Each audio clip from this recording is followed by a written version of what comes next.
ਸਤਨਾਮ ਵਾਹਿਗੁਰੂ ਸਾਹਿਬ ਜੀ।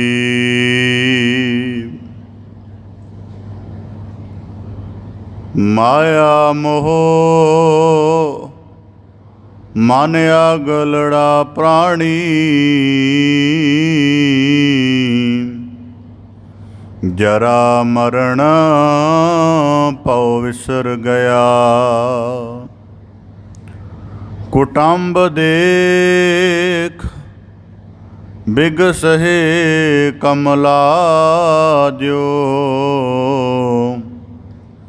ਪਰ ਘਰ ਜੋ ਹੈ ਕਪਟ ਨਰਾ। ਦੂੜਾ ਆਇਓ ਹੈ ਜਮਹਿ ਤਣਾ, ਤਿਨ ਆਗ ਲੜੈ ਮੈਂ ਰਹਿਣ ਨਾ ਜਾਏ। ਕੋਈ ਕੋਈ ਸਾਜਣ ਆਏ ਕਹੈ, ਮਿਲ ਮੇਰੇ ਬੀਠੁਲਾ ਲੈ ਬਾਹੜੀ ਵਲਾਏ। ਮਿਲ ਮੇਰੇ ਰਾਮਈਆ ਮੈਂ ਲਹੇ ਛਡਾਏ। ਫਰੀਦਾ ਮੌਤੈ ਦਾ ਬੰਨਾ ਏ ਵੈਦ ਸੈ, ਜੋ ਦਰਿਆ ਵੈ ਟਾਹ। ਅੱਗੇ ਦੋਜਕ ਤਪਿਆ ਸੁਣੀਐ, ਹੂਲ ਪਵੈ ਕਾਹਾ। ਇਕ ਨਾਨੂ ਸਭ ਸੋਝੀ ਆਈ, ਇਕ ਫਿਰ ਦੇਵੇ ਪਰਵਾਹ। ਫਰੀਦਾ ਅਮਲ ਜੇ ਕੀਤੇ ਦੁਨੀ ਵਿੱਚ, ਸੇ ਦਰਗਹਿ ਓਗਾ। ਠਾਕੁਰ ਗਾਈਐ ਆਤਮ ਰੰਗ, ਸਰਣੀ ਪਾਵਨ ਨਾਮ ਧਿਆਵਨ। ਸਹਿਜ ਸੁਮਾਵਨ ਸੰਗ, ਬੇਸੁਮਾਰ ਅਥਾਹ ਅਗਨਤ ਅਤੁਲੈ। ਜੋ ਬੁਲਾਵੋ ਤਿਉ ਨਾਨਕ ਦਾਸ ਬੋਲੇ। ਸਤਨਾਮ ਵਾਹਿਗੁਰੂ ਸਾਹਿਬ ਜੀ।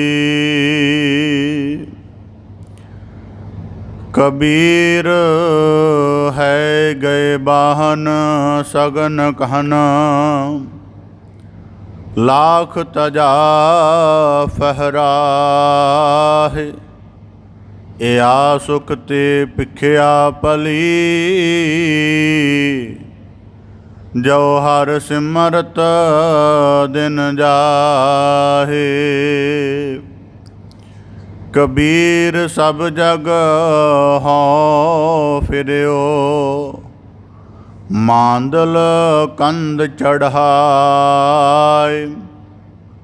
ਕੋਈ ਕਾਹੂ ਕੋ ਨਹੀਂ, ਸਭ ਦੇਖੀ ਠੋਕ ਬਜਾਏ।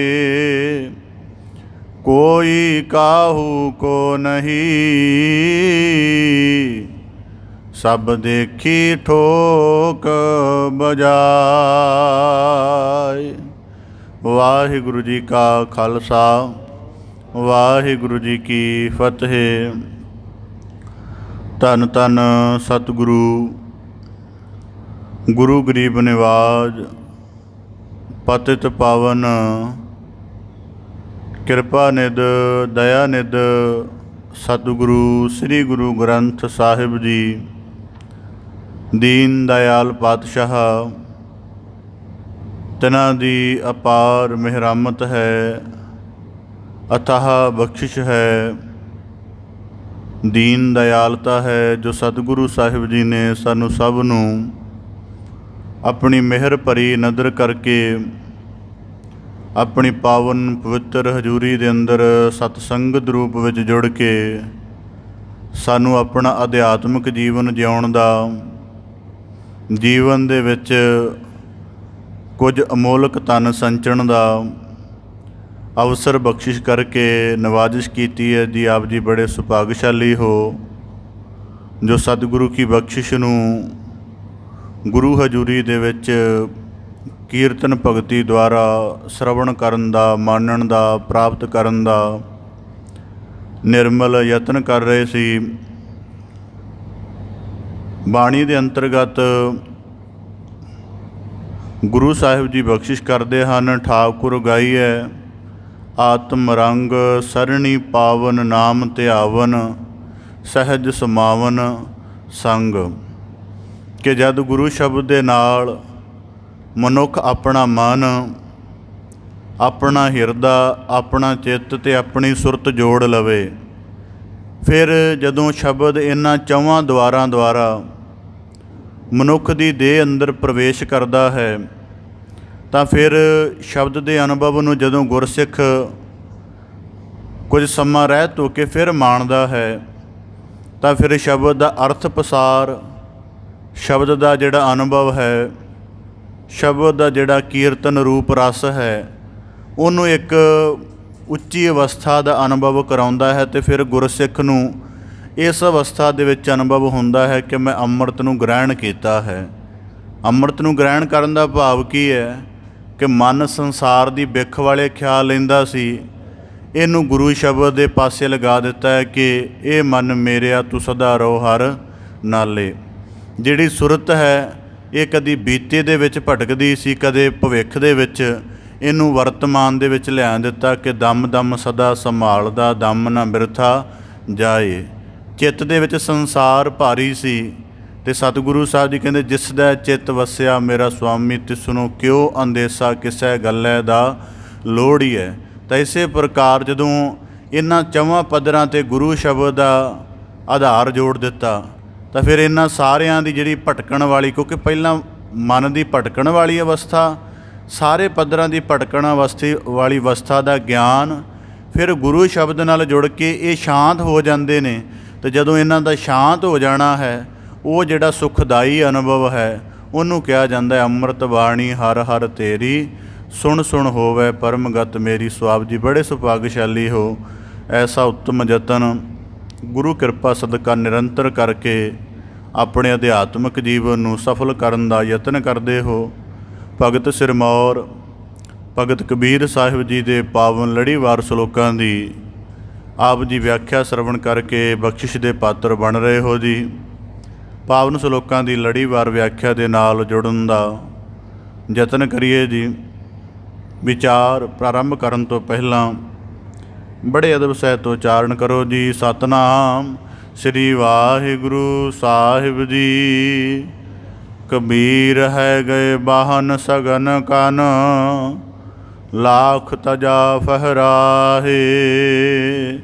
ਲੜੀਵਾਰ ਸ਼ਲੋਕਾਂ ਦੇ ਅੰਤਰਗਤ ਭਗਤ ਕਬੀਰ ਸਾਹਿਬ ਜੀ ਨੇ ਇਸ ਤੋਂ ਪਹਿਲੇ ਸ਼ਲੋਕਾਂ ਦੁਆਰਾ ਬਖਸ਼ਿਸ਼ ਕਰਕੇ ਨਵਾਜ਼ਿਸ਼ ਕੀਤੀ ਸੀ ਕਿ ਮਨੁੱਖ ਦੇ ਪਾਸ ਅਗਰ ਬੜੀ ਗਹਿਰੀ ਸੂਝ ਸਮਝ ਹੈ ਤਾਂ ਜਿੱਥੇ ਉਸ ਸੂਝ ਸਮਝ ਦਾ ਪ੍ਰਯੋਗ ਸੰਸਾਰ ਦੇ ਵਿੱਚ ਸਫਲ ਹੋਣ ਦੇ ਲਈ ਕਰਦਾ ਹੈ, ਅਤੇ ਜੇ ਕਿਸੇ ਉਸੇ ਹੀ ਸੂਝ ਸਮਝ ਦਾ ਪ੍ਰਯੋਗ ਗੁਰੂ ਸ਼ਬਦ ਦੀ ਕਮਾਈ ਦੇ ਲਈ, ਸ਼ਬਦ ਸੁਰਤ ਦੀ ਸਾਧਨਾ ਲਈ ਕਰ ਲਵੇ ਤਾਂ ਮਨੁੱਖ ਦਾ ਜੀਵਨ ਸਫਲ ਹੈ। ਤਾਂ ਇਸੇ ਪ੍ਰਕਾਰ ਜਿਨ੍ਹਾਂ ਦੀ ਰਸਨਾ 'ਤੇ ਪ੍ਰਭੂ ਦੇ ਹਰੀ ਜਸ ਦਾ ਵਾਸ ਹੋ ਜਾਂਦਾ ਹੈ, ਫਿਰ ਉਹਨਾਂ ਦਾ ਸਗਲਿਆ ਬੋਲਿਆ, ਸਗਲ ਕਥਿਆ ਇੰਨਾ ਸੁਹਾਵਣਾ ਹੋ ਜਾਂਦਾ ਕਿ ਆਪਣੀ ਦੇਹ ਤਾਂ ਉਹ ਸਫਲ ਕਰਦੇ ਹੀ ਹਨ, ਦੂਜਿਆਂ ਦੇ ਜੀਵਨ ਦਾ ਵੀ ਉਹਨਾਂ ਦੇ ਬੋਲ ਸੁਣਨ ਦੇ ਨਾਲ, ਉਹਨਾਂ ਦੀ ਰਸਨਾ ਤੋਂ ਸਿਫਤ ਸਲਾਹ ਦੀ ਬਾਤ ਸੁਣਨ ਦੇ ਨਾਲ ਜੀਵਨ ਦੀ ਕਾਇਆ ਕਲਪ ਹੋ ਜਾਂਦੀ ਹੈ। ਇਸੇ ਪ੍ਰਕਾਰ ਭਗਤ ਕਬੀਰ ਸਾਹਿਬ ਜੀ ਬਖਸ਼ਿਸ਼ ਕਰਦੇ ਹਨ। ਕਬੀਰ ਹੈ ਗਏ ਬਾਹਨ ਸਗਨ ਕਨ, ਲਾਖ ਤਜਾ ਫਹਿਰਾਹੇ। ਜਦ ਅਸੀਂ ਦੁਨਿਆਵੀ ਤਲ 'ਤੇ ਲੋਕਾਂ ਦੇ ਨਾਲ ਗੱਲ ਕਰਦੇ ਹਾਂ ਜਾਂ ਇੱਕ ਵਿਚਾਰ ਕਰਦੇ ਹਾਂ ਕਿ ਮਨੁੱਖ ਨੂੰ ਆਪਣੀ ਜੀਵਨ ਦੇ ਵਿੱਚ ਅਧਿਆਤਮਿਕ ਕਰਮਾਂ ਨੂੰ ਜਾਂ ਧਰਮ ਦੀ ਮਰਿਆਦਾ ਨੂੰ, ਬੰਦਗੀ ਦੇ ਧਨ ਨੂੰ ਸੰਚਣ ਦਾ ਉਦਮ ਕਰਨਾ ਚਾਹੀਦਾ ਹੈ, ਤਾਂ ਸੰਸਾਰਿਕ ਤਲ 'ਤੇ ਜਿਹੜੇ ਦ੍ਰਿਸ਼ਟੀ ਰੱਖਦੇ ਨੇ ਉਹਨਾਂ ਦਾ ਅਕਸਰ ਇੱਕ ਹਵਾਲਾ ਹੁੰਦਾ ਹੈ ਕਿ ਪਹਿਲਾਂ ਸੰਸਾਰਿਕ ਤੌਰ 'ਤੇ ਸੰਪੰਨ ਹੋ ਜਾਈਏ, ਸੰਸਾਰਿਕ ਤੌਰ 'ਤੇ ਪਦਾਰਥਾਂ ਦੀ ਭਰਪੂਰਤਾ ਹੋ ਜਾਵੇ, ਇੱਜ਼ਤ ਦਾ ਮੁਕਾਮ ਬੜਾ ਵੱਡਾ ਹੋ ਜਾਵੇ, ਦੁਨਿਆਵੀ ਪ੍ਰਤਿਭਾਵਾਂ ਦੀ ਜਿਹੜੀ ਬੜੀ ਵੱਡੀ ਕਮਾਈ ਹੋ ਜਾਵੇ, ਕੁਝ ਬਾਹਰੀ ਤੌਰ 'ਤੇ ਹੋਰ ਸਾਰੇ ਪੱਖਾਂ ਤੋਂ ਜੀਵਨ ਸੁਖਦਾਈ ਹੋਵੇ, ਫਿਰ ਪ੍ਰਭੂ ਦੇ ਮਾਰਗ ਵੱਲ ਚੱਲ ਲਵਾਂਗੇ। ਇਸ ਤਰ੍ਹਾਂ ਦੀ ਹਰੇਕ ਮਨੁੱਖ ਦੀ ਆਕਾਂਖਿਆ ਰਹਿੰਦੀ ਹੈ, ਜਿਸ ਨੂੰ ਵੀ ਅਧਿਆਤਮਿਕ ਜਗਤ ਵੱਲ ਕਰਨ ਦੀ ਪ੍ਰੇਰਣਾ ਦਈਏ। ਪਰ ਹੁਣ ਇਸ ਦੇ ਅਗਲਾ ਪੱਖ ਕੀ ਹੈ? ਕਈ ਵਾਰੀ ਇਹ ਠੀਕ ਹੈ ਕਿ ਸੰਸਾਰਿਕ ਤੌਰ 'ਤੇ ਮਨੁੱਖ ਸੁਖਦਾਈ ਭਾਵ ਵਿੱਚ ਰਹਿਣਾ ਚਾਹੁੰਦਾ ਹੈ, ਪਰ ਇੱਕ ਗੱਲ ਇਹ ਵੀ ਨਿਸ਼ਚਿਤ ਹੈ ਕਿ ਜਿਤਨਾ ਪ੍ਰਾਰਬਧ ਦੇ ਵਿੱਚ ਪ੍ਰਾਪਤ ਹੈ ਉਹ ਯਕੀਨ ਅਵੱਸ਼ ਹੀ ਜੀਵਨ ਨੂੰ ਮਿਲ ਕੇ ਰਹੇਗਾ। ਯਤਨ ਕਰਨ ਦੇ ਨਾਲ ਵੀ ਬਹੁਤ ਕੁਝ ਪ੍ਰਾਪਤ ਹੁੰਦਾ ਹੈ। ਯਤਨ ਕਰਨ ਤੋਂ ਬਾਅਦ ਹਰੇਕ ਪੱਖ ਦੀ ਭਰਪੂਰਤਾ ਹੋ ਗਈ ਹੈ। ਪਦਾਰਥ ਇੰਨੇ ਨੇ ਕਿ ਕੋਈ ਵੀ ਯਤਨ ਨਹੀਂ ਕਰਨਾ ਪੈਂਦਾ। ਇੱਜ਼ਤ ਪ੍ਰਤਿਭਾ ਇੰਨੀ ਹੈ ਕਿ ਹਰ ਕੋਈ ਸਲਾਮ ਕਰਦਾ ਹੈ। ਇਸੇ ਪ੍ਰਕਾਰ ਬੁੱਧੀ, ਸੂਝ, ਸਮਝ, ਸਿਆਣਪ ਸਾਰਿਆਂ ਦੇ ਨਾਲ ਮਨੁੱਖ ਭਰਪੂਰ ਹੋ ਗਿਆ। ਇੰਨਾ ਕੁਝ ਭਰਪੂਰ ਹੋਣ ਤੋਂ ਬਾਅਦ ਜੇ ਉਹਦੇ ਜੀਵਨ ਦਾ ਆਦਰਸ਼ ਅਧਿਆਤਮ ਜਾਂ ਆਪਣੇ ਜੀਵਨ ਦੀ ਪਰਮ ਅਰਥ ਦੀ ਤਲਾਸ਼ ਨਹੀਂ ਬਣਦੀ, ਤਾਂ ਭਗਤ ਕਬੀਰ ਸਾਹਿਬ ਦੀ ਦ੍ਰਿਸ਼ਟੀ ਵਿੱਚ ਇੰਨੇ ਸੁੱਖ ਸੰਪਦਾ ਵਾਲਾ ਜੀਵਨ ਜਿਉਣ ਵਾਲਾ ਇਨਸਾਨ, ਚਾਹੇ ਉਹ ਰਾਜੇ ਲੋਕ ਹੋਣ, ਭੂਮੀਪਤੀ ਲੋਕ ਹੋਣ, ਸਾਰਿਆਂ ਦਾ ਜੀਵਨ ਵਿਅਰਥ ਹੈ। ਤਾਂ ਭਗਤ ਕਬੀਰ ਸਾਹਿਬ ਜੀ ਬਖਸ਼ਿਸ਼ ਕਰਦੇ ਹਨ, ਕਬੀਰ ਹੈ ਗਏ ਬਾਹਨ ਸਗਨ ਕਨ, ਲਾਖ ਤਜਾ ਫਹਿਰਾਹੇ। ਤਾਂ ਭਗਤ ਕਬੀਰ ਸਾਹਿਬ ਜੀ ਕਹਿੰਦੇ ਕਬੀਰ ਹੈ ਗਏ ਜਿਨ੍ਹਾਂ ਦੇ ਪਾਸ ਲੱਖਾਂ ਹਾਥੀ ਘੋੜੇ, ਬੜੀ ਵੱਡੀ ਸੈਨਾ ਅਤੇ ਬੜੀ ਵੱਡੀ ਧਰਤੀ ਦਾ ਰਾਜ ਹੋਵੇ, ਲਾਖ ਤਜਾ ਉਹਨਾਂ ਦੇ ਰਾਜ ਦੇ, ਉਹਨਾਂ ਦੇ ਸ਼ਾਸਨ ਦੇ ਲੱਖਾਂ ਝੰਡੇ ਝੁੱਲਦੇ ਹੋਣ, ਐਡਾ ਵੱਡਾ ਉਹਨਾਂ ਕੋਲ ਸੁੱਖ ਦਾ, ਆਰਾਮ ਦਾ, ਸ਼ਾਸਨ ਦਾ, ਰਾਜ ਕਰਨ ਦਾ ਕਹਿੰਦੇ ਆਲਮ ਹੋਵੇ। ਪਰ ਭਗਤ ਕਬੀਰ ਸਾਹਿਬ ਜੀ ਕਹਿੰਦੇ ਇਸ ਸਾਰੇ ਸੁੱਖ ਨਾਲੋਂ ਉਹ ਸੁੱਖ ਚੰਗਾ ਹੈ, ਇਹ ਆਹ ਸੁੱਖ ਅਤੇ ਇਸ ਸੁੱਖ ਨਾਲੋਂ ਤਾਂ ਭਿੱਖਿਆ ਮੰਗਣੀ ਚੰਗੀ ਹੈ ਕਿ ਘੱਟੋ ਘੱਟ ਮਨੁੱਖ ਪ੍ਰਭੂ ਦੀ ਸਿਮਰਨ ਦੇ ਤਰਫ ਤਾਂ ਲੱਗ ਜਾਂਦਾ ਹੈ, ਪ੍ਰਭੂ ਦੇ ਸਿਮਰਨ ਦਾ ਅਭਿਆਸ ਕਰਨਾ ਤਾਂ ਸ਼ੁਰੂ ਕਰ ਦਿੰਦਾ ਹੈ। ਹੁਣ ਇਸ ਸ਼ਲੋਕ ਦੀ ਵਿਸ਼ੇਵਾਰ ਵਿਚਾਰ ਆਪ ਦੇ ਸਨਮੁਖ ਸਾਂਝੀ ਕਰਾਂ, ਕਿਉਂਕਿ ਸਭ ਤੋਂ ਪਹਿਲਾ ਨੁਕਤਾ ਹੈ, ਜਦੋਂ ਮਨੁੱਖ ਅਧਿਆਤਮ ਦਾ ਕੀ ਵੱਡਾ ਲਾਭ ਹੈ। ਜਦੋਂ ਮਨੁੱਖ ਅਧਿਆਤਮਿਕ ਜਗਤ 'ਚ ਪ੍ਰਵੇਸ਼ ਕਰਦਾ ਹੈ ਅਤੇ ਜਿਵੇਂ ਜਿਵੇਂ ਗੁਰੂ ਸ਼ਬਦ ਦੇ ਗਿਆਨ ਦੀ ਕਮਾਈ ਅਤੇ ਅਭਿਆਸ ਕਰਕੇ ਉਹਨੂੰ ਅਧਿਆਤਮਿਕ ਜੀਵਨ ਦੀ ਗਹਿਰੀ ਸਮਝ ਆਉਂਦੀ ਹੈ, ਉਹਦੇ ਸਾਹਮਣੇ ਸੰਸਾਰ ਜਿਹੜਾ ਜੀਵਨ ਹੈ ਉਹ ਛੋਟਾ ਪੈਣ ਲੱਗ ਪੈਂਦਾ ਹੈ। ਇੱਕ ਸੰਸਾਰੀ ਦੇ ਕੋਲ ਜਿਹੜੀ ਹੈ ਊਰਜਾ ਹੈ, ਸਰੋਤ ਹਨ ਜਾਂ ਹੋਰ ਜੋ ਕੁਝ ਵੀ ਹੈ, ਉਹਦੇ ਨਾਲ ਉਹ ਆਪਣੇ ਸਰੀਰਕ ਤਲ ਦੇ ਬਾਹਰੀ ਜੀਵਨ ਨੂੰ ਸੁਖਦਾਈ ਬਣਾਉਣ ਦੀ ਪੂਰਾ ਯਤਨਸ਼ੀਲ ਹੈ। ਪਰ ਕਿ ਜਿਹੜਾ ਅਧਿਆਤਮਿਕ ਜੀਵਨ ਜਿਉਣ ਵਾਲਾ ਹੈ, ਕਿਉਂਕਿ ਉਹ ਸੰਸਾਰ ਦੇ ਮਿੱਥਿਆ ਨੂੰ ਜਾਣ ਚੁੱਕਾ ਹੈ, ਇਸ ਕਰਕੇ ਨਾ ਉਹਦੀ ਸੰਚਣ ਦੀ ਦੌੜ ਹੈ ਅਤੇ ਨਾ ਉਹਦੀ ਸੰਭਾਲਣ ਦੀ ਦੌੜ ਹੈ। ਉਹ ਸੰਭਾਲ ਰਿਹਾ ਹੈ ਜਿਹੜਾ ਨਖੁੱਟੇਗਾ ਨਹੀਂ, ਉਹ ਉਹਦੀ ਸੰਭਾਲ ਕਰ ਰਿਹਾ ਹੈ ਜਿਹੜਾ ਇਸ ਦੇਹ ਦੇ ਬਿਨਸਣ ਤੋਂ ਬਾਅਦ ਵੀ ਬਣਿਆ ਰਹਿਣਾ ਹੈ। ਉਹ ਚੀਜ਼ ਨੂੰ ਸੰਭਾਲ ਰਿਹਾ ਹੈ ਭਗਤ, ਜਿਹਦੇ ਨਾਲ ਮਸਤਕ ਉਜਲ ਹੋਣਾ ਹੈ। ਤਾਂ ਭਗਤ ਕਬੀਰ ਸਾਹਿਬ ਜੀ ਕਹਿੰਦੇ ਹੈ ਗਏ ਬਾਹਨ ਸਗਨ ਕਨ। ਮਨੁੱਖ ਕੀ ਕਰਦਾ ਹੈ ਕਿ ਆਪਣੇ ਯਤਨ ਦੇ ਲਈ, ਆਪਣੇ ਯਤਨ ਦੇ ਨਾਲ ਬਹੁਤ ਕੁਝ ਪ੍ਰਾਪਤ ਕਰਦਾ ਹੈ।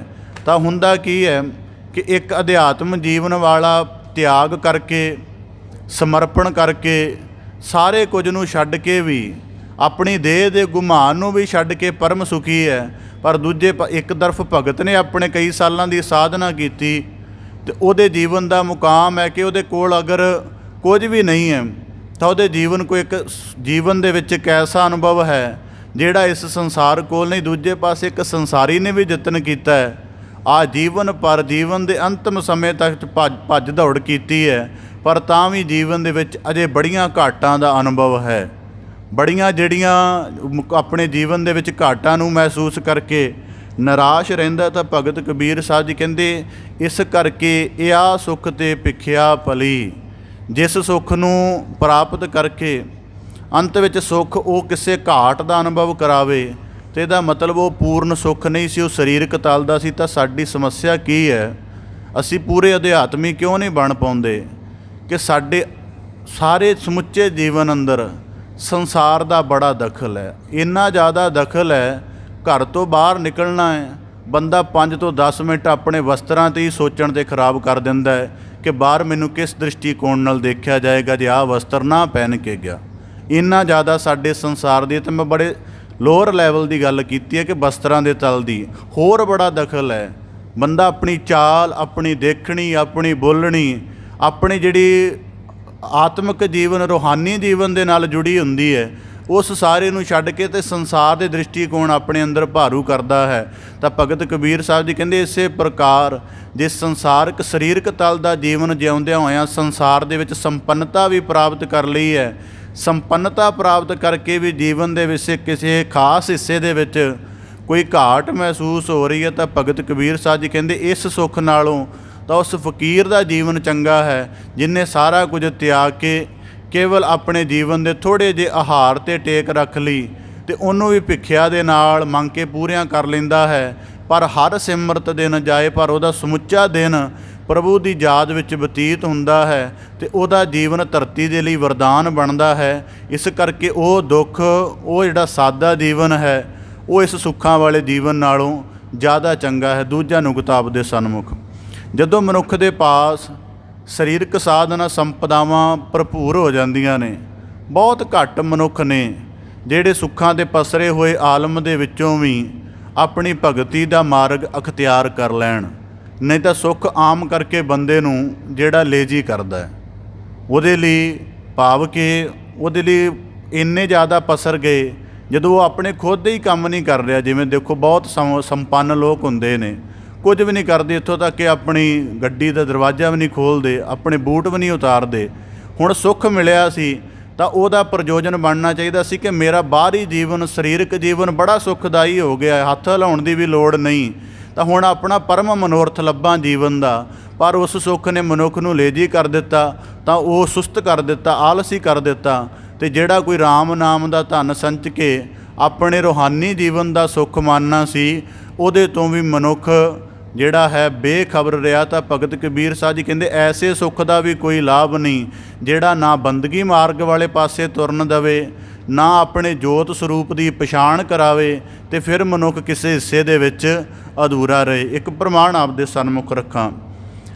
किसी समय कहंदे किसी फकीर नूं एक राजे ने पकड़ के काल कोठड़ी दे विच सुੱਟ दिता, उहदे ते कोई दोष आदि किसी ने झूठा लगा दिता। रात के समय वो जिस काल कोठड़ी विच सुੱਟਿਆ सी उहदे विच बहुत भयानक बड़े जहरीली किस्म का मच्छर आदि भी सी, बहुत कठिन थां सी बैठण उठण दे लई, कोई भोजन पानी भी नहीं सी, घुप हनेरा सी।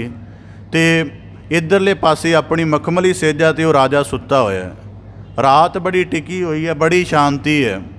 उहदे कंन दे विच किसे दे गीत गाउण दी आवाज़ पई। उन्होंने सुभाविक नींद नहीं सी आ रही, तो गीत की आवाज़ ने उन्होंने होर परेशान कर दिता कि जिस फकीर दे नाल उहदा विरोध सी उहदे बारे पता नहीं सी। बाद उन्हें पता कराया कि गीत कौन गा रहा है, तो कहण लगे कि जिहड़ा असीं अज सवेरे फकीर पकड़िया सी तुहाडे कहण ते, जिन्हें तुहाडे बरखिलाफ कहंदे कुछ किया, जिहड़ा दोष उत्ते लग्गा सी उहदे करके पकड़िया सी, उन्होंने काल कोठड़ी विच सुੱਟਿਆ ते उत्थे वो गीत गा रहा है। राजा बड़ा पछेमान होया कि मेरे कोलों मखमली सेजा है, मेरे कोलों आराम की इन्नी सहूलत है, तां भी मेरे कोलों नींद का टिका नहीं। तो ये एडे कठिन स्थिति दे विच, औखी परिस्थिति दे विच भी गीत संगीत पैदा कर रहा है। कहंदे हुणे पकड़ के लियाओ। उन्होंने पकड़ के लैके आए, तो उन्होंने कहण लगे कि पहला गुनाह कीता, हुण तू फिर अपनी जिहड़ी है काल कोठड़ी दे विच गीत कर रहे हैं, इन्ने मच्छर लड़दे, इन्नी औखियां परिस्थितियां दे विच तैनूं प्रभु का गीत किवें सुझ पैंदा है। उस फकीर ने बड़ा कमाल का जवाब दिता, कहण लगा कि राजा तू सरीरक तल ते संसारक तल ते जिउण वाला है, ਤੂੰ ਇਹਦੇ ਵਿੱਚੋਂ ਆਪਣੇ ਜੀਵਨ ਦੇ ਸੁੱਖ ਭਾਲ ਰਿਹਾ, ਜਿੰਨਾ ਕੁ ਤੈਨੂੰ ਮਿਲਦਾ ਉਹਨਾਂ ਮਿਲ ਵੀ ਜਾਂਦਾ, ਜਿੰਨਾ ਨਹੀਂ ਮਿਲਦਾ। ਕਹਿੰਦੇ ਮੈਨੂੰ ਵੀ ਕਿਸੇ ਦਫਾ ਇਹੀ ਲੱਗਦਾ ਸੀ ਕਿ ਜੀਵਨ ਦਾ ਪਰਮ ਸੁੱਖ ਬਾਹਰ ਪਿਆ ਹੈ। ਕਹਿੰਦੇ ਫਿਰ ਮੈਂ ਉਸ ਜੀਵਨ ਨੂੰ ਛੱਡ ਕੇ ਆਪਣੇ ਰੂਹਾਨੀ ਜੀਵਨ ਦੀ ਸਾਧਨਾ ਸ਼ੁਰੂ ਕੀਤੀ ਅਤੇ ਅੱਜ ਮੇਰਾ ਰੂਹਾਨੀ ਜੀਵਨ ਉੱਚਾ ਹੈ। ਇਹ ਸੱਪ ਤਾਂ ਕਿ ਅਗਰ ਕਰੋੜਾਂ ਨਾਗ ਵੀ ਮੇਰੇ ਆਲੇ ਦੁਆਲੇ ਹੋਣ ਤਾਂ ਮੇਰੇ ਜਿਹੜੇ ਅੰਦਰ ਪਰਮ ਸੁੱਖ ਦਾ ਗੀਤ ਬਣਿਆ ਪਰਮੇਸ਼ਰ ਦੇ ਅਨੁਭਵ ਦਾ, ਉਸ ਗੀਤ ਦੀ ਧੁਨ ਦੇ ਵਿੱਚ ਕੋਈ ਵੀ ਪਰਿਸਥਿਤੀ ਫਰਕ ਨਹੀਂ ਪਾ ਸਕਦੀ। ਜਦੋਂ ਉਸਨੇ ਇਹ ਉੱਤਰ ਦਿੱਤਾ ਤਾਂ ਰਾਜਾ ਫਿਰ ਉਸ ਫਕੀਰ ਦਾ ਮੁਰੀਦ ਹੋ ਗਿਆ। ਜੇ ਕਦੇ ਆਪ ਜੀ ਭਾਰਤ ਦੀ ਤਵਾਰੀਖ ਪੜ੍ਹੋ ਨਾ, ਭਰਥਰੀ ਜੋਗੀ ਵਰਗੇ ਏਡੇ ਏਡੇ ਵੱਡੇ ਰਾਜੇ ਉਹ ਫਕੀਰ ਕਿਉਂ ਹੋ ਗਏ, ਜਾਂ ਮਹਾਤਮਾ ਬੁੱਧ ਵਰਗੇ। ਇਹਦਾ ਕੀ ਸੀ? ਹੁਣ ਗੱਲ ਕੀ ਹੈ ਕਿ ਬੰਦਾ ਜਾਗਿਆ ਹੋਣਾ ਚਾਹੀਦਾ ਹੈ। ਹੁਣ ਅਸੀਂ ਕਈ ਵਾਰੀ ਦੇਖਦੇ ਹਾਂ ਬੜੇ ਅਮੀਰ ਲੋਕਾਂ ਨੂੰ, ਤਾਂ ਸਾਨੂੰ ਸੁਤੇ ਸਿੱਧ ਆਉਂਦਾ ਜੀ ਸਾਡੇ ਕੋਲ ਆਹ ਕੁਝ ਨਹੀਂ, ਇਹਨਾਂ ਕੋਲ ਸਾਰਾ ਕੁਝ ਹੈ, ਇਹ ਬੜੇ ਭਰਪੂਰ ਹੋਣਗੇ। 2014-15 ਤੱਕ ਮੇਰਾ ਵੀ ਐਸਾ ਦ੍ਰਿਸ਼ਟੀਕੋਣ ਸੀ। ਫਿਰ ਗੁਰੂ ਕਿਰਪਾ ਨਾਲ ਬਹੁਤ ਵੱਡੇ ਅਨੁਭਵ ਥੋੜ੍ਹੇ ਸਮੇਂ ਦੇ ਵਿੱਚ ਹੀ ਪ੍ਰਾਪਤ ਹੋਏ, ਅਤੇ ਇਹ 1 ਮਹੀਨੇ ਦੀ 1 ਕਰੋੜ ਕਮਾਈ ਵਾਲੇ ਵੀ ਅਸ਼ਾਂਤ ਦੇਖੇ। ਇਸ ਪ੍ਰਕਾਰ ਭਗਤ ਕਬੀਰ ਸਾਹਿਬ ਜੀ, ਫਿਰ ਹੁੰਦਾ ਕੀ ਹੈ ਕਿ ਹੁਣ ਜਿਹੜੀ ਮਾਇਆ ਦੀ ਗਫਲਤ ਹੈ ਉਹਨੂੰ ਗਫਲਤ ਕਿਉਂ ਕਿਹਾ ਜਾਂਦਾ ਹੈ ਕਿ ਪਹਿਲਾਂ ਸੁੱਖ ਦੀ ਕਾਮਨਾ ਸੀ, ਉਹ ਪ੍ਰਾਪਤ ਹੋ ਗਈ ਤਾਂ ਪ੍ਰਭੂ ਜੀਵਨ ਵਾਲੇ ਪਾਸੇ ਚੱਲ ਪਾਂਗੇ। ਜਦੋਂ ਆ ਗਿਆ ਤੇ ਉਦੋਂ ਕੀ ਹੋਇਆ? ਉਦੋਂ ਬੰਦੇ ਦੀ ਸੁਰਤ ਦੇ ਉੱਪਰ ਉਹਦੀ ਜਿਹੜੀ ਆਲਸ ਪ੍ਰਭਾਵ ਦਾ ਜਾਂ ਹੋਰ ਕਈ ਚੀਜ਼ਾਂ ਦਾ ਪ੍ਰਭਾਵ ਪੈ ਗਿਆ ਅਤੇ ਉਸ ਮਾਰਗ ਨੂੰ ਛੱਡ ਹੀ ਬੈਠਾ। ਅਤੇ ਇਸੇ ਪ੍ਰਕਾਰ ਭਗਤ ਕਬੀਰ ਸਾਹਿਬ ਜੀ ਕਹਿੰਦੇ, ਹੈ ਗਏ ਬਾਹਨ ਸਗਨ ਘਨ ਲਾਖ ਤਜਾ ਫਹਿਰਾਏ ਜੀ। ਗੁਰਬਾਣੀ ਜਦੋਂ ਦੁੱਖ ਮੰਗਿਆ ਨਾ ਭਗਤ ਸਾਹਿਬਾਨਾਂ ਨੇ, ਜਾਂ ਦੁੱਖ ਨੂੰ ਬੜੇ ਚਾਅ ਨਾਲ ਪ੍ਰਵਾਨ ਕੀਤਾ ਹੈ, ਤਾਂ ਉਹਦਾ ਮਤਲਬ ਕੀ ਹੈ ਕਿ ਇਹ ਤੀਖਣ ਕਰਦਾ ਹੈ ਬੰਦੇ ਦੀ ਯਾਦ ਦੀ ਕਰਨ ਦੀ। ਹੁਣ ਜੀਵਨ 'ਚ ਸੁੱਖ ਹੀ ਬਣਿਆ ਰਵੇ ਅਤੇ ਮਨੁੱਖ ਕੀ ਕਰਦਾ ਹੈ? ਉਹਦੀ ਅੰਦਰਲੀ ਜਿਹੜੀ ਹੁੰਦੀ ਆ ਭਗਤੀ ਦੀ ਸਾਧਨਾ ਜਾਂ ਵਿਸ਼ਵਾਸ, ਉਹਦਾ ਇੱਕ ਠੀਕ ਜਿਹਾ ਬਣਿਆ ਰਹਿੰਦਾ ਹੈ। ਉਹ ਜਦੋਂ ਦੁੱਖ ਦੀ ਘੜੀ ਉੱਤੇ ਵਾਪਰਦੀ ਹੈ ਅਤੇ ਉਹ ਫਿਰ ਬੰਦਗੀ ਦੇ ਮਾਰਗ ਵਿੱਚ ਵੀ ਹੁੰਦਾ ਹੈ। ਫਿਰ ਉਹਦੀ ਬੰਦਗੀ ਦੀ ਪ੍ਰੀਖਿਆ ਬਣਦੀ ਹੈ, ਉਹਦੇ ਵਿਸ਼ਵਾਸ ਦੀ ਵੀ ਪ੍ਰੀਖਿਆ ਬਣਦੀ ਹੈ ਕਿ ਉਹ ਉਹਦੇ ਵਿੱਚੋਂ ਉਹਨੂੰ ਕਿੰਨਾ ਸਾਬਤ ਰੱਖਦਾ ਹੈ। ਤਾਂ ਭਗਤ ਕਬੀਰ ਸਾਹਿਬ ਜੀ ਕਹਿੰਦੇ ਇਸੇ ਕਰਕੇ ਤਾਂ ਕਰਕੇ ਕਿਹਾ ਨਾ, ਦੁੱਖ ਦਾਰੂ ਸੁੱਖ ਰੋਗ ਪਿਆ ਸੀ। ਗੁਰਬਾਣੀ ਜਪਜੀ ਸਾਹਿਬ ਦੀ ਬਾਣੀ ਪੜ੍ਹਦੇ ਹਾਂ, ਉਹਦੇ ਵਿੱਚ ਜ਼ਿਕਰ ਆਉਂਦਾ, ਜੇ ਜੁਗ ਚਾਰੇ ਆਰਜਾ ਹੋਰ ਦਸੂਣੀ ਹੋਏ, ਨਵਾਂ ਖੰਡਾ ਵਿੱਚ ਜਾਣੀਏ ਨਾਲ ਚੱਲੇ ਸਭ ਕੋਏ। ਇਸੇ ਪ੍ਰਕਾਰ ਕਿ ਜੇ ਇੰਨਾ ਕੁਝ ਵੀ ਮਨੁੱਖ ਦੇ ਕਾਲ ਹੋਵੇ, ਜੇ ਤਿਸ ਨਦਰ ਨਾ ਆਵਈ ਤਾਂ ਬਾਤ ਨਾ ਪੁੱਛੈ ਕਿ ਠੀਕ ਹੈ ਕਿ ਤੈਨੂੰ ਲੱਖ ਦੁਨੀਆਦਾਰੀ ਸਲਾਮ ਕਰਦੀ ਹੈ, ਪਰ ਜੇ ਤੈਨੂੰ ਪ੍ਰਭੂ ਦੇ ਦਰ 'ਤੇ ਖਲੋ ਕੇ ਆਪ ਸਲਾਮ ਨਹੀਂ ਕਰਨੀ ਆਉਂਦੀ ਤਾਂ ਇਹਨਾਂ ਸਲਾਮਾਂ ਦਾ ਵੀ ਕੋਈ ਅਰਥ ਨਹੀਂ। ਤਾਂ ਭਗਤ ਕਬੀਰ ਸਾਹਿਬ ਜੀ ਕਹਿੰਦੇ ਇਸੇ ਪ੍ਰਕਾਰ ਭਾਵੇਂ ਲੱਖਾਂ ਝੰਡੇ ਝੂਲਦੇ ਹੋਣ, ਸਗਲੀ ਸ੍ਰਿਸ਼ਟੀ ਹੁਕਮ ਦੀ ਤਾਬਿਆਦਾਰ ਹੋਵੇ, ਪਰ ਜੇ ਆਪ ਗੁਰਬਾਣੀ 'ਚ ਵਾਕ ਹੁੰਦਾ, ਨਵ ਖੰਡਨ ਕੋ ਰਾਜ ਕਮਾਵੈ ਅੰਤ ਚਲੈ ਗੋਹਾਰੀ। ਤਾਂ ਭਗਤ ਕਬੀਰ ਸਾਹਿਬ ਜੀ ਕਹਿੰਦੇ ਇੰਨੇ ਸੁੱਖਾਂ ਦੇ ਆਲਮ ਹੁੰਦਿਆਂ ਜੇ ਰਾਮ ਨਾਮ ਆਪਣੇ ਪਾਸ ਨਹੀਂ ਸੰਚਿਆ ਤਾਂ ਭਗਤ ਕਬੀਰ ਸਾਹਿਬ ਜੀ ਕਹਿੰਦੇ ਇਸ ਸੁੱਖ ਦਾ ਕੋਈ ਅਰਥ ਨਹੀਂ। ਇਸ ਕਰਕੇ ਸੁੱਖ ਦੇ ਪੱਧਰ ਨੂੰ ਗਿਆਨ ਵਿੱਚ ਹੀ ਹੰਡਾਉਣਾ ਚਾਹੀਦਾ ਹੈ। ਜੇ ਉਹਨੂੰ ਸਰੀਰਕ ਤਲ 'ਤੇ ਹੰਡਾਵਾਂਗੇ ਤਾਂ ਜੀਵਨ ਦਾ ਕੋਈ ਉਚੇਰਾ ਮਨੋਰਥ ਨਹੀਂ ਪੈਦਾ ਹੋਣ ਵਾਲਾ, ਕਿਉਂਕਿ ਬੰਦੇ ਨੇ ਤਾਂ ਆਪਣੀ ਦੌੜ ਮਿਥੀ ਹੋਈ ਹੈ ਅਤੇ ਉਹ ਦੌੜ ਹੈ ਵੀ ਸਾਰੀ ਸੰਸਾਰਕ, ਕੋਈ ਅਧਿਆਤਮਕ ਅਰਥਾਂ ਵਾਲੀ ਤਾਂ ਹੈ ਨਹੀਂ। ਤਾਂ ਭਗਤ ਕਬੀਰ ਸਾਹਿਬ ਜੀ ਇਸੇ ਪ੍ਰਕਾਰ ਗੁਰਬਾਣੀ 'ਚ ਇਹ ਵੀ ਵਾਕ ਆਉਂਦੇ ਹਨ, ਭਲੀ ਸੁਹਾਵੀ ਛਾਪਰੀ ਜਾਂ ਮਹਿ ਗੁਣ ਗਾਏ, ਕਿਤ ਹੀ ਕਾਮ ਨ ਧੌਲ ਹਰ ਜਿਤ ਹਰ ਬਿਸਰਾਏ। ਇਸੇ ਪ੍ਰਕਾਰ ਭਗਤ ਕਬੀਰ ਸਾਹਿਬ ਜੀ ਬਖਸ਼ਿਸ਼ ਕਰਦੇ, ਇਹ ਆ ਸੁੱਖ ਤੇ ਭਿਖਿਆ ਭਲੀ ਜੋ ਹਰ ਸਿਮਰਤ ਦਿਨ ਜਾਏ। ਹੁਣ ਇਸ ਵਾਕ ਵਿੱਚ ਇੱਕ ਭਾਵ ਹੋਰ ਵੀ ਬਣਦਾ ਹੈ। ਇੱਕ ਮਨੁੱਖ ਹੈ ਜਿਹਨੇ ਬੜੀ ਸੰਪਦਾ, ਜਦੋਂ ਪਹਿਲੇ ਪੱਧਰ 'ਤੇ ਕੁਝ ਨਹੀਂ ਸੀ ਅਤੇ ਬਹੁਤੀ ਚਿੰਤਾ ਨਹੀਂ ਸੀ, ਥੋੜ੍ਹਾ ਆਰਾਮ ਨਾਲ ਸਹੁੰ ਲੈਂਦਾ ਸੀ। ਹੁਣ ਬਹੁਤ ਵੱਡਾ ਪਸਾਰ ਕਰ ਲਿਆ ਹੈ ਅਤੇ ਹੁਣ ਉਸ ਪਸਾਰ ਦੀ ਸਾਰੀ ਜ਼ਿੰਮੇਵਾਰੀ ਆਪਣੇ ਉੱਪਰ ਲੈ ਲਈ ਹੈ ਅਤੇ ਇੱਕ ਮਨ, ਇੱਕ ਸਕਿੰਟ ਵੀ ਮਨ ਉਸ ਸਾਰੇ ਪਸਾਰ ਤੋਂ ਵਿਹਲਾ ਨਹੀਂ ਹੁੰਦਾ। ਕਦੇ ਇਹ ਚਿੰਤਾ ਲੱਗੀ ਰਹਿੰਦੀ ਹੈ ਕਿ ਮੇਰੀ ਇੱਜ਼ਤ ਦਾ ਹਨਨ ਨਾ ਹੋ ਜਾਏ, ਮੇਰਾ ਪਦਾਰਥ ਚੋਰੀ ਨਾ ਹੋ ਜਾਏ, ਕਿਸੇ ਪ੍ਰਕਾਰ ਕਰਕੇ ਕੋਈ ਕੁਦਰਤੀ ਵਿਪਦਾ ਨਾ ਆ ਜਾਏ। ਪਹਿਲਾਂ ਸੁਰਖਰੂ ਸੀ, ਕੋਈ ਨਹੀਂ ਸੀ, ਜਿੰਨਾ ਕੁਝ ਸੰਚਿਆ ਹੈ ਇੰਨੇ ਸੁਰਤ ਦੇ ਮਾਨਸਿਕ ਬੋਝ ਹੀ ਪਾਇਆ ਹੈ। ਤਾਂ ਭਗਤ ਕਬੀਰ ਸਾਹਿਬ ਜੀ ਕਹਿੰਦੇ ਇਸੇ ਪ੍ਰਕਾਰ ਇਵੇਂ ਵੀ ਜਿਹੜਾ ਧਨ ਸੰਪਦਾ ਦਾ ਸੰਚਣਾ ਹੈ, ਹੁਣ ਜਿਵੇਂ ਜਿਹੜੇ ਮਨੁੱਖ ਕਿਸੇ ਵੱਖੋ-ਵੱਖ ਪੱਧਰਾਂ 'ਤੇ ਚੱਲਦੇ ਆ, ਰਾਜਨੀਤੀ ਜਾਂ ਹੋਰ ਵੱਡਿਆਂ ਪੱਧਰਾਂ 'ਤੇ, ਉਹ ਆਪਣੀ ਸੁਰਤ ਦੇ ਕਿੰਨੇ ਕੁ ਹਿੱਸੇ ਨੂੰ ਨਿਰਲੇਪ ਰੱਖ ਲੈਂਦੇ ਹੋਣਗੇ, ਕਿਉਂਕਿ ਹਰ ਵੇਲੇ ਤਾਂ ਬਾਹਰਮੁਖੀ ਚਿੰਤਨ ਚੱਲਦਾ ਹੈ ਕਿ ਬਾਹਰ ਨੂੰ ਕਿਵੇਂ ਸੈੱਟ ਕਰਨਾ ਹੈ, ਬਾਹਰ ਨੂੰ ਆਪਣੇ ਅੰਡਰ ਕਿਵੇਂ ਕਰਨਾ ਹੈ, ਜਾਂ ਬਾਹਰ ਦੇ ਉੱਪਰ ਸ਼ਾਸਨ ਕਿਵੇਂ ਕਰਨਾ ਹੈ, ਬਿਰਤੀ ਤਾਂ ਇਹ ਬਣੀ ਰਹਿੰਦੀ ਹੈ। ਉਹ ਫਿਰ ਆਪਣੀ ਸੁਰਤ ਦੇ ਕਿੰਨੇ ਕੁ ਹਿੱਸੇ ਨੂੰ ਨਿਰਲੇਪ ਰੱਖਦੇ ਹੋਣਗੇ। ਇਹਦਾ ਮਤਲਬ ਤਾਂ ਕਰਕੇ ਕਿ ਉਹਨੂੰ ਕੀ ਹੈ, ਕਿਉਂਕਿ ਅਦਰ ਨਾਲ ਜੁੜ ਜਾਂਦਾ ਹੈ। ਇਸ ਕਰਕੇ ਜਿੰਨੀ ਚੱਲਣ ਜਾਣਿਆ ਸੇ ਕੋ ਕਰੇ ਵਥਾਰ ਦੇ ਵਿੱਚ ਕੀ ਹੈ ਕਿ ਜਿੰਨਾ ਬਾਹਰ ਦੇ ਨਾਲ ਜੇ ਹੁਣ ਇਸ ਕਰਕੇ ਇੱਕ ਅਧਿਆਤਮ ਸਤਸੰਗੀ ਬੰਦੇ ਨੂੰ ਇਹ ਵੀ ਜੇ ਉਹ ਸਹੀ ਅਰਥਾਂ ਸਤਸੰਗੀ ਹੋਣਾ ਚਾਹੁੰਦਾ, ਜੇ ਲੋਕਾਚਾਰੀ ਵਾਲਾ ਹੋਣਾ ਤੇ ਉਹਦੀ ਮਰਜ਼ੀ ਹੈ। ਜੇ ਉਹਨੇ ਸਹੀ ਅਰਥਾਂ ਦੇ ਵਿੱਚ ਸਤਸੰਗੀ ਹੋਣਾ ਤੇ ਉਹਨੂੰ ਆਪਣੇ ਜੀਵਨ ਨੂੰ ਅੰਦਰੂਨੀ ਪੱਖ ਤੋਂ ਸਮੇਟਣਾ ਆਉਣਾ ਚਾਹੀਦਾ ਕਿ ਬਹੁਤਿਆਂ ਦੀ ਆਕਾਂਖਿਆ ਨਹੀਂ ਰੱਖਣੀ ਚਾਹੀਦੀ। ਤਾਂ ਭਗਤ ਕਬੀਰ ਸਾਹਿਬ ਜੀ ਕਹਿੰਦੇ ਇਸੇ ਪ੍ਰਕਾਰ ਹੁਣ ਇੱਕ ਪਾਤਸ਼ਾਹ ਹੈ, ਸਿੰਘਾਸਨ 'ਤੇ ਬੈਠਾ ਹੈ ਬਾਦਸ਼ਾਹ। ਉਹ ਸਾਰੇ ਰਾਜ ਦੇ ਵਿੱਚ ਜਿਹੜੇ ਲੋਕ ਉਹਨੂੰ ਮੰਦਾ ਭਲਾ ਉਹਦੇ ਕਰਮਾਂ ਕਰਕੇ ਜਾਂ ਉਹਦੀਆਂ ਕਾਰਨਾਂ ਕਰਕੇ ਕਹਿ ਰਹੇ ਨੇ, ਚਿੰਤਾ ਤਾਂ ਸਾਰੀ ਉਹਦੇ ਅੰਦਰ ਉਹ ਦਖਲ ਦੇ ਰਹੀ ਹੈ ਅਤੇ ਉਹਦਾ ਜਿਹੜਾ ਬਣਿਆ ਹੋਇਆ ਸੁੱਖ ਹੈ ਉਹਨੂੰ ਕਿੱਥੇ ਪ੍ਰਭੂ ਪਾਸੇ ਵਾਲੇ ਜੁੜਨ ਦੇਵੇਗਾ ਜੇ ਉਹ ਬੈਠ ਵੀ ਜਾਏਗਾ।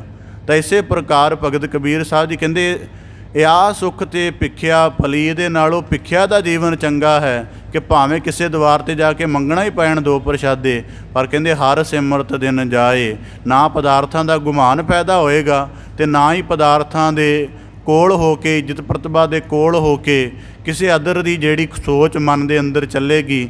ਤਾਂ ਭਗਤ ਕਬੀਰ ਸਾਹਿਬ ਜੀ ਕਹਿੰਦੇ ਜੋ ਹਰ ਸਿਮਰਤ ਦਿਨ ਜਾਹੇ। ਤਾਂ ਹੁਣ ਭਗਤ ਕਬੀਰ ਸਾਹਿਬ ਜੀ ਨੇ ਜਦੋਂ ਭਿੱਖਿਆ ਕਿਹਾ, ਫਕੀਰੀ ਜੀਵਨ ਦੀ ਗੱਲ ਕੀਤੀ ਹੈ, ਤਾਂ ਇੱਥੇ ਤਾਂ ਫਕੀਰ ਦਾ ਅਰਥ ਅੱਜ ਵਾਲੇ ਨਹੀਂ ਹਨ ਕਿ ਜਿਹੜੇ ਥੋੜ੍ਹੀ ਕਿਰਤ ਨਹੀਂ ਕਰ ਸਕਦੇ ਅਤੇ ਚਲੋ ਗੇਰੂਏ ਵਸਤਰ ਧਾਰਨ ਕਰ ਲਏ। ਉੱਥੇ ਮਤਲਬ ਹੈ ਕਿ ਜਿਹੜਾ ਫਕੀਰ, ਹੁਣ ਸ਼ਾਇਦ ਇਹ ਵੀ ਸਮੇਂ ਦਾ ਫਰਕ ਪੈ ਗਿਆ। ਮੈਂ ਆਪਣੇ ਬਚਪਨ 'ਚ ਸ਼ਾਇਦ ਆਪ ਜੀ ਨੇ ਦੇਖਿਆ ਹੋਵੇ, ਪਹਿਲਾਂ ਫਕੀਰ ਲੋਕ ਮੰਗਣ ਆਉਂਦੇ ਸਨ ਤਾਂ ਉਹ ਗਲੀ ਦੇ ਵਿੱਚ ਕਿਸੇ ਦੀਵਾਰ 'ਤੇ ਖਲੋਂਦੇ ਨਹੀਂ ਸਨ। ਮੈਂ ਜਿਹੜਾ ਆਪਣੇ ਵੱਡੇ ਬੰਦਿਆਂ ਦੇ ਅਨੁਭਵ ਜ਼ਿੰਦਗੀ 'ਚ ਦੇਖੇ ਨੇ ਆਪਣੇ, ਉਹ ਪਹਿਲਾਂ ਫਕੀਰ ਆਉਂਦੇ ਸਨ, ਉਹਨਾਂ ਦੀ ਜ਼ੁਬਾਨ 'ਤੇ ਮੈਂ ਆਪਣੇ ਬਚਪਨ 'ਚ ਦੇਖਿਆ, ਉਹ ਭਗਤ ਕਬੀਰ ਸਾਹਿਬ ਜੀ ਦਾ ਇੱਕ ਸ਼ਬਦ ਗਾਉਂਦਾ ਹੁੰਦਾ ਸੀ, ਅਵਲ ਅੱਲ੍ਹ ਨੂਰ ਉਪਾਇਆ। ਉਹ ਕਿਸੇ ਗਲੀ 'ਚ ਨਹੀਂ ਸੀ ਰੁਕਦਾ, ਉਹਨੇ ਆਪਣਾ ਜੋ ਸਾਜ਼ ਵਗੈਰਾ ਹੁੰਦਾ ਸੀ ਉਹਦੇ ਕੋਲ ਛੋਟਾ ਜਿਹਾ, ਉਹ ਵਜਾਈ ਜਾਣਾ, ਉਹਨੇ ਸ਼ਬਦ ਗਾਈ ਜਾਣਾ, ਤੁਰੀ ਜਾਣਾ। ਅਤੇ ਜਿਹਨੇ ਕਿਸੇ ਨੇ ਚਾਹ ਕੇ ਉਹਨੂੰ ਕੁਝ ਦੇਣਾ ਦੇ ਦੇਣਾ, ਨਹੀਂ ਤਾਂ ਕਿਸੇ ਦੁਆਰ 'ਤੇ ਨਹੀਂ ਸੀ ਖਲੋਂਦਾ, ਕਿਉਂਕਿ ਉਹ ਫਕੀਰ ਦਾ ਮਤਲਬ ਕੀ ਹੈ, ਕੋਈ ਛੱਡ ਚੁੱਕਾ ਹੈ ਸੰਸਾਰ। ਜਿਹੜਾ ਫਿਰ ਕਿਸੇ ਦੀਵਾਰ 'ਤੇ ਖਲੋ ਕੇ ਮੰਗ ਰਿਹਾ ਉਹ ਫਕੀਰ ਦੇ ਅਰਥ ਨਹੀਂ ਹੁੰਦੇ ਜਿਹੜੇ ਭਗਤ ਕਬੀਰ ਸਾਹਿਬ ਜੀ ਨੇ ਇੱਥੇ ਕਹੇ ਨੇ। ਉਹ ਫਕੀਰ ਵਾਲੇ ਅਰਥ ਹਨ ਕਿ ਉਹ ਜਦੋਂ ਨਗਰਾਂ ਦੇ ਵਿੱਚ ਗੁਜ਼ਰਦੇ ਹਨ ਅਤੇ ਕਿਸੇ ਵਿਸ਼ੇਸ਼ ਦੀਵਾਰ 'ਤੇ ਖਲੋ ਕੇ ਭੀਖ ਨਹੀਂ ਮੰਗਦੇ, ਉਹ ਚੱਲੀ ਜਾ ਰਹੇ ਨੇ। ਜਿੰਨੇ ਕਿਸੇ ਨੇ ਉਹਨੂੰ ਫਕੀਰ ਸਮਝ ਕੇ ਉਹਨੂੰ ਕੋਈ ਦਾਨ ਪਾਤਰ ਦੇਣਾ ਹੈ ਤਾਂ ਉਹ ਦੇ ਸਕਦਾ, ਪਰ ਉਹ ਖਲੋਂਦਾ ਨਹੀਂ।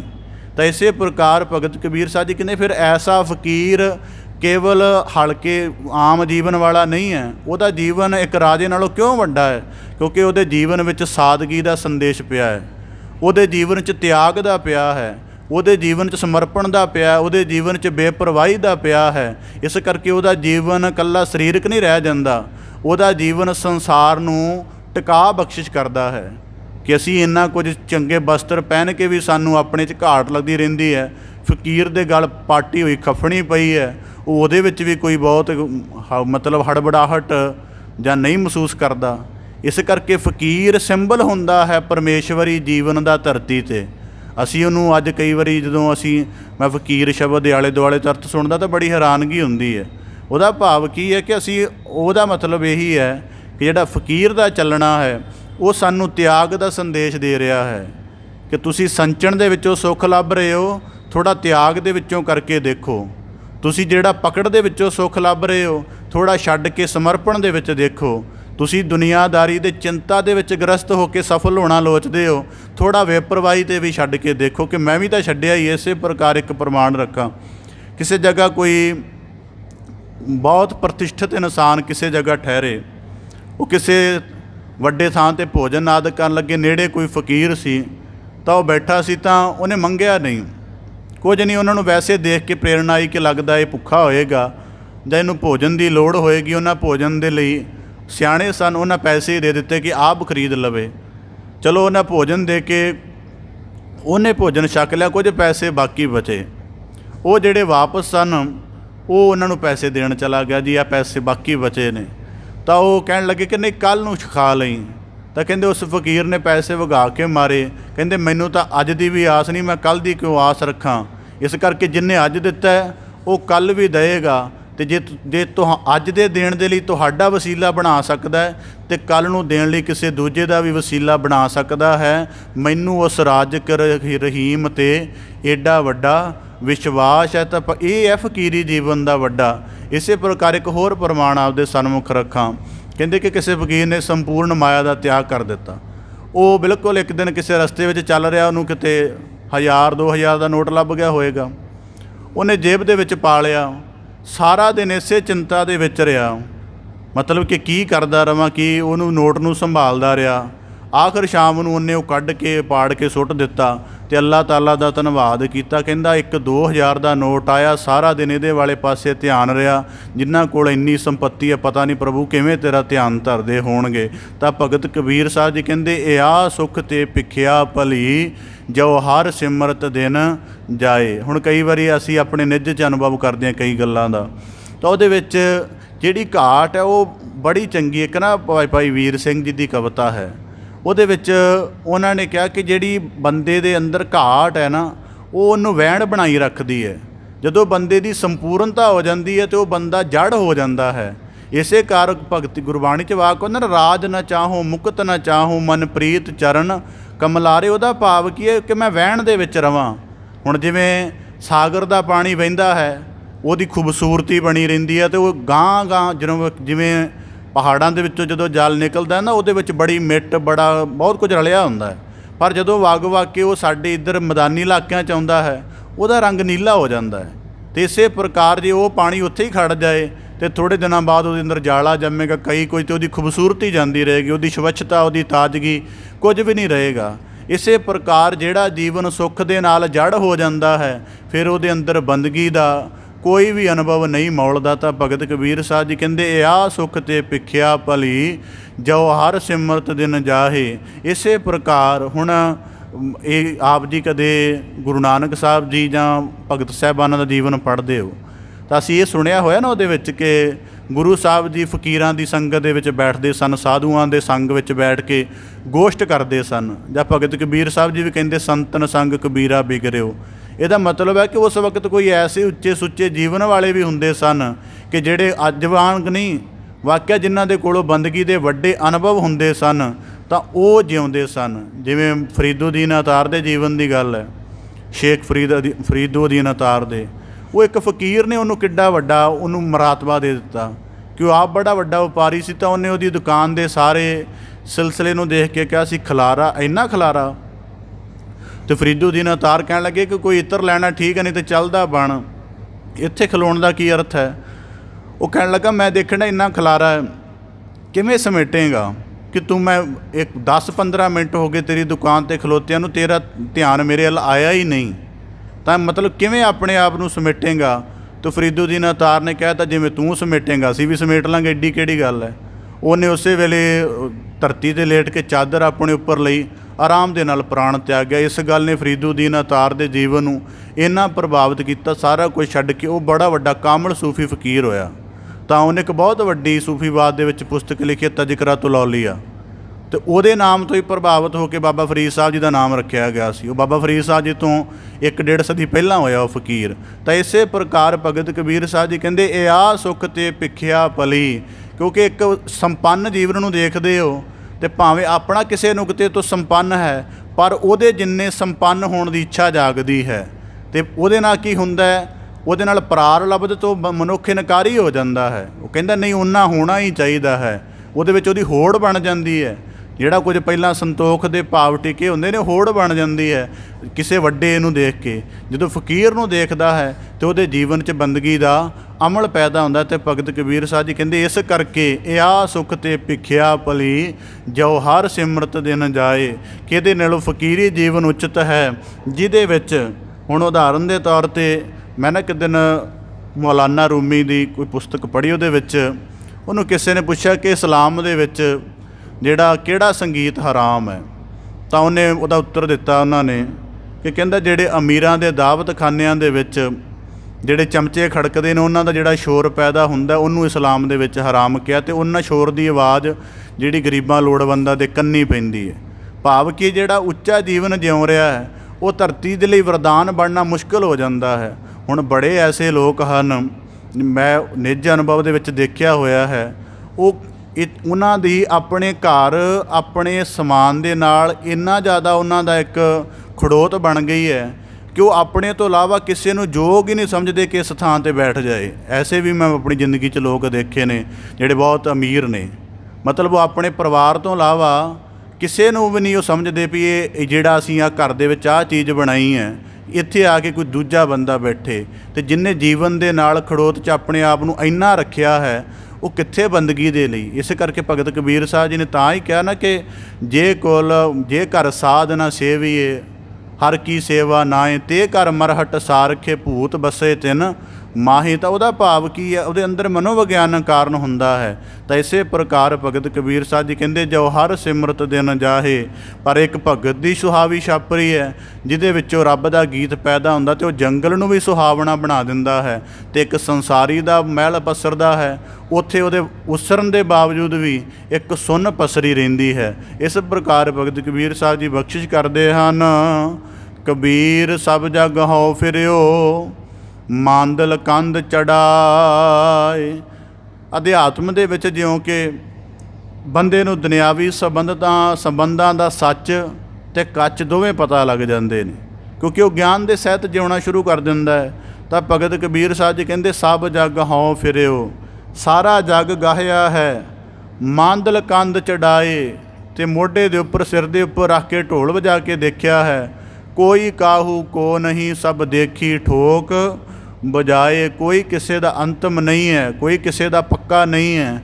ਸਾਰਿਆਂ ਨੂੰ ਠੋਕ ਵਜਾ ਕੇ, ਭਾਵ ਚੰਗੀ ਤਰ੍ਹਾਂ ਨਿਰਖ ਪਰਖ ਕੇ, ਹਰ ਪੱਖ ਤੋਂ ਪੜਤਾਲ ਕਰਕੇ ਇਹ ਗੱਲ ਜਾਣੀ ਹੈ ਕਿ ਮਨੁੱਖ ਦਾ ਅੰਤਮ ਸਦੀਵ ਸਾਥੀ ਕੋਈ ਨਹੀਂ ਹੈ। ਹੁਣ ਜਦੋਂ ਮਨੁੱਖ ਅਧਿਆਤਮ ਜੀਵਨ ਜਿਉਂਦਾ ਹੈ ਨਾ, ਉਹ ਸੰਬੰਧਾਂ ਵਿੱਚ ਰਹਿੰਦਾ ਹੈ। ਸੰਬੰਧਾਂ ਦੀ ਜ਼ਿੰਮੇਵਾਰੀ ਨੂੰ ਜ਼ਿਆਦਾ ਸ਼ਿੱਦਤ ਦੇ ਨਾਲ ਨਿਭਾਉਂਦਾ ਹੈ ਕਾਮ ਸੰਸਾਰੀ ਬੰਦੇ ਦੇ ਨਾਲੋਂ। ਪਰ ਉਹਦੇ ਜਿਹੜਾ ਅੰਤਰ-ਆਤਮ ਦਾ ਜੀਵਨ ਹੁੰਦਾ ਹੈ, ਉਹਦੇ ਵਿੱਚ ਦੁਨਿਆਵੀ ਸੰਬੰਧਾਂ ਦੀ ਲੇਸ ਉਹਦੇ ਤੱਕ ਨਹੀਂ ਪਹੁੰਚਦੀ, ਕਿਉਂਕਿ ਉਹ ਇਹ ਗਿਆਨ ਦੇ ਵਿੱਚ ਜੀ ਰਿਹਾ ਹੁੰਦਾ। ਇਹ ਜਗ ਮੀਤ ਨਾ ਦੇਖਿਓ ਕੋਈ। ਕਿਉਂ? ਹੁਣ ਇਹਦਾ ਮਤਲਬ ਉਹ ਕੋਈ ਨਿਰਾਸ਼ਾ ਹੁੰਦੀ ਹੈ? ਨਹੀਂ, ਇਹ ਕੋਈ ਨਿਰਾਸ਼ਾ ਨਹੀਂ ਹੁੰਦੀ, ਕਿਉਂਕਿ ਉਹਨੇ ਸੱਚ ਵਾਲਾ ਜੀਵਨ ਜਿਉਣਾ ਹੁੰਦਾ ਹੈ। ਅਤੇ ਸੱਚ ਵਾਲਾ ਜੀਵਨ ਮੰਗ ਕਰਦਾ ਹੈ ਕਿ ਤੂੰ ਪਹਿਲਾਂ ਸੱਚ ਦੇ ਭਾਵ ਨੂੰ ਦ੍ਰਿੜ ਕਰ। ਅਤੇ ਫਿਰ ਉਹ ਸੱਚ ਦੇ ਭਾਵ ਨੂੰ ਦ੍ਰਿੜ ਕਿਵੇਂ ਕਰਦਾ ਹੈ? ਉਹ ਪਹਿਲਾਂ ਜੀਵਨ ਦਾ ਸੂਤਰ ਲੱਭਦਾ ਹੈ ਕਿ ਆਵਣ ਜਾਨ ਇੱਕ ਖੇਲ ਬਣਾਇਆ, ਕਿ ਜਿਵੇਂ ਮੇਰੇ ਜੀਵਨ ਦਾ ਸਫ਼ਰ ਹੈ, ਉਵੇਂ ਮੇਰੇ ਪਰਿਵਾਰ ਦੇ ਸੰਬੰਧੀਆਂ ਦੇ ਜੀਵਨ ਦਾ ਵੀ ਸਫ਼ਰ ਹੈ। ਹੁਣ ਕਈ ਵਾਰੀ ਅਸੀਂ ਜਿਵੇਂ ਆਪਣੇ ਦੁਨਿਆਵੀ ਸੰਬੰਧਾਂ ਵਿੱਚ ਪੈ ਜਾਂਦੇ ਹਾਂ, ਤਾਂ ਅਸੀਂ ਕੀ ਉਹਦੇ ਮੋਹ ਦੇ ਵਿੱਚ ਸੱਚ ਨੂੰ ਕਿਵੇਂ, ਉਦਾਹਰਨ ਦੇ ਤੌਰ 'ਤੇ ਜਿਵੇਂ ਸਾਡੇ ਮਾਤਾ ਪਿਤਾ ਨਾਲ ਸਾਡਾ ਸਨੇਹ ਹੁੰਦਾ। ਹੁਣ ਮਾਤਾ ਪਿਤਾ ਦੇ ਜੀਵਨ ਦਾ ਆਰੰਭ ਸਾਡੇ ਤੋਂ 20, 25, 30 ਸਾਲ ਪਹਿਲਾਂ ਹੋਇਆ ਹੈ। ਉਹਨਾਂ ਦੇ ਜੀਵਨ ਦੀ, ਜਿਵੇਂ ਮੰਨ ਲਓ ਜੀਵਨ ਦੇ ਇੱਕ ਪਲੇਟਫਾਰਮ ਤੋਂ ਚੱਲੇ ਜਨਮ ਤੋਂ, ਉਹ ਸਾਡੇ ਤੋਂ 30, 40 ਸਾਲ ਪਹਿਲਾਂ ਚੱਲੇ ਨੇ। ਅਸੀਂ 30, 40 ਸਾਲ ਬਾਅਦ ਚੱਲ ਰਹੇ ਹਾਂ। ਅਤੇ ਯਕੀਨਨ ਜੇ ਗਿਆਨ ਦੇ ਨੁਕਤੇ 'ਚ ਰਹੀਏ, ਮਤਲਬ ਵਾਪਰਤਾ ਤਾਂ ਕਦੇ ਵੀ ਕੁਝ ਸਕਦਾ ਹੈ, ਪਰ ਇਹ ਮੰਨਿਆ ਜਾ ਸਕਦਾ ਕਿ ਜਨਮ ਦੇ ਪਲੇਟਫਾਰਮ ਤੋਂ ਪਹਿਲਾਂ ਤੁਰੇ ਨੇ ਅਤੇ ਮ੍ਰਿਤੂ ਦੇ ਪਲੇਟਫਾਰਮ 'ਤੇ ਉਹ ਪਹਿਲਾਂ ਪਹੁੰਚਣਗੇ, ਜਿਹੜਾ ਆਮ ਜੀਵਨ ਦਾ ਅਸੀਂ ਸਿਲਸਿਲਾ ਸਮਝਦੇ ਹਾਂ। ਬਾਕੀ ਮ੍ਰਿਤੂ ਤਾਂ ਕਦੇ ਵੀ ਵਾਪਰ ਸਕਦੀ ਹੈ, ਪਰ ਹੁੰਦਾ ਕੀ ਹੈ ਕਿ ਉਹਨਾਂ ਦਾ ਜੀਵਨ ਪਹਿਲਾਂ ਆਰੰਭ ਹੋਣ ਦੇ ਬਾਵਜੂਦ ਅਸੀਂ ਸਮਝਿਆ ਕਿ ਸਦੀਵ ਰਹਿਣਗੇ। ਇਸ ਸਦੀਵਤਾ ਦਾ ਭਰਮ ਪਾ ਕੇ ਉਹਨਾਂ ਨੂੰ ਅੰਤਮ ਮੰਨ ਬੈਠਦੇ ਹਾਂ, ਅਤੇ ਉਸ ਅੰਤਮ ਦੇ ਵਿੱਚ ਮੰਨ ਕੇ ਹੀ ਸਾਰਾ ਜੀਵਨ ਉਸ ਤਰਫ ਲਗਾ ਦਿੰਦੇ ਹਾਂ। ਅਤੇ ਫਿਰ ਜਦੋਂ ਕਾਲ ਦੀ ਕੋਈ ਘਟਨਾ ਵਾਪਰਦੀ ਹੈ, ਫਿਰ ਸੱਚ ਦਾ ਭਾਵ ਦ੍ਰਿੜ ਨਹੀਂ ਹੁੰਦਾ। ਅਤੇ ਸੱਚ ਦਾ ਭਾਵ ਦ੍ਰਿੜ ਕਰਕੇ ਮਨ ਅਤੇ ਜੀਵਨ ਦਾ ਕੋਈ ਸੱਚ ਵਾਲਾ ਆਧਾਰ ਨਹੀਂ ਬਣਿਆ ਹੁੰਦਾ, ਅਤੇ ਬੰਦਾ ਫਿਰ ਉੱਥੇ ਆ ਕੇ ਡਗਮਗਾ ਜਾਂਦਾ। ਭਾਈ ਗੁਰਦਾਸ ਸਾਹਿਬ ਦੀਆਂ ਵਾਰਾਂ 'ਚ ਨਾ ਇੱਕ ਖਿਆਲ ਹੁੰਦਾ, ਪਿਓ ਦੇ ਤੁਲ ਪਿਆਰ ਨਾ ਫੁੱਫੀ ਨਾ ਪਿਤੀਏ ਤਾਏ, ਮਾਓ ਹੇਤ ਨਾ ਪੁਜਨੀ ਹੇਤ ਨਾ ਮਾਮੇ ਮਾਸੀ ਜਾਏ, ਅੰਬਾ ਸੰਦੀ ਭੁੱਖ ਲੈ ਆਦਮ ਬਾਕੜੀਆਂ ਦੇ ਖਾਏ, ਮੂਲੀ ਪਾਣ ਪਟੰਤਰਾ ਵਾਸ ਡਕਾਰ ਪ੍ਰਗਟੀ ਆਏ। ਉਹਦੇ ਵਿੱਚ ਅੰਤਮ ਕਰਦੇ ਹਨ, ਡਿੱਠੇ ਸੱਬੇ ਠੋਕ ਵਜਾਏ, ਕਿ ਸਤਿਗੁਰੂ ਦੇ ਚਰਨਾਂ ਦੀ ਪ੍ਰੀਤ ਦੇ ਤੁਲ ਗੱਲ ਕੀ ਹੈ? ਹੁਣ ਡਿੱਠੇ ਸੱਬੇ ਠੋਕ ਵਜਾਏ, ਇਹਦੇ ਦੋ ਦ੍ਰਿਸ਼ਟੀਕੋਣ ਨੇ। ਇੱਕ ਹੈ ਜਿਵੇਂ ਅੱਜ ਦਾ ਜ਼ਮਾਨਾ ਪਦਾਰਥਵਾਦੀ ਹੈ, ਹਰੇਕ ਬੰਦਾ ਕਦੇ ਨਾ, ਹੁਣ ਜਿਉਂ ਜੀਵਨ ਦੇ ਵਿੱਚ ਬੰਦਾ ਅੱਗੇ ਚੱਲਦਾ ਹੈ। ਇਸ ਤੋਂ ਪਹਿਲਾਂ ਵੀ ਮੈਂ ਨੁਕਤਾ ਕਿਸੇ ਸਾਂਝਾ ਕਰ ਰਿਹਾ ਸੀ ਕਿ ਗੁਰਬਾਣੀ ਦੀ ਕਥਾ ਦਾ ਬੜਾ ਵੱਡਾ ਮਹੱਤਵ ਹੈ ਜੇ ਬੰਦੇ ਨੂੰ ਸਮਝ ਆ ਜਾਏ ਤਾਂ।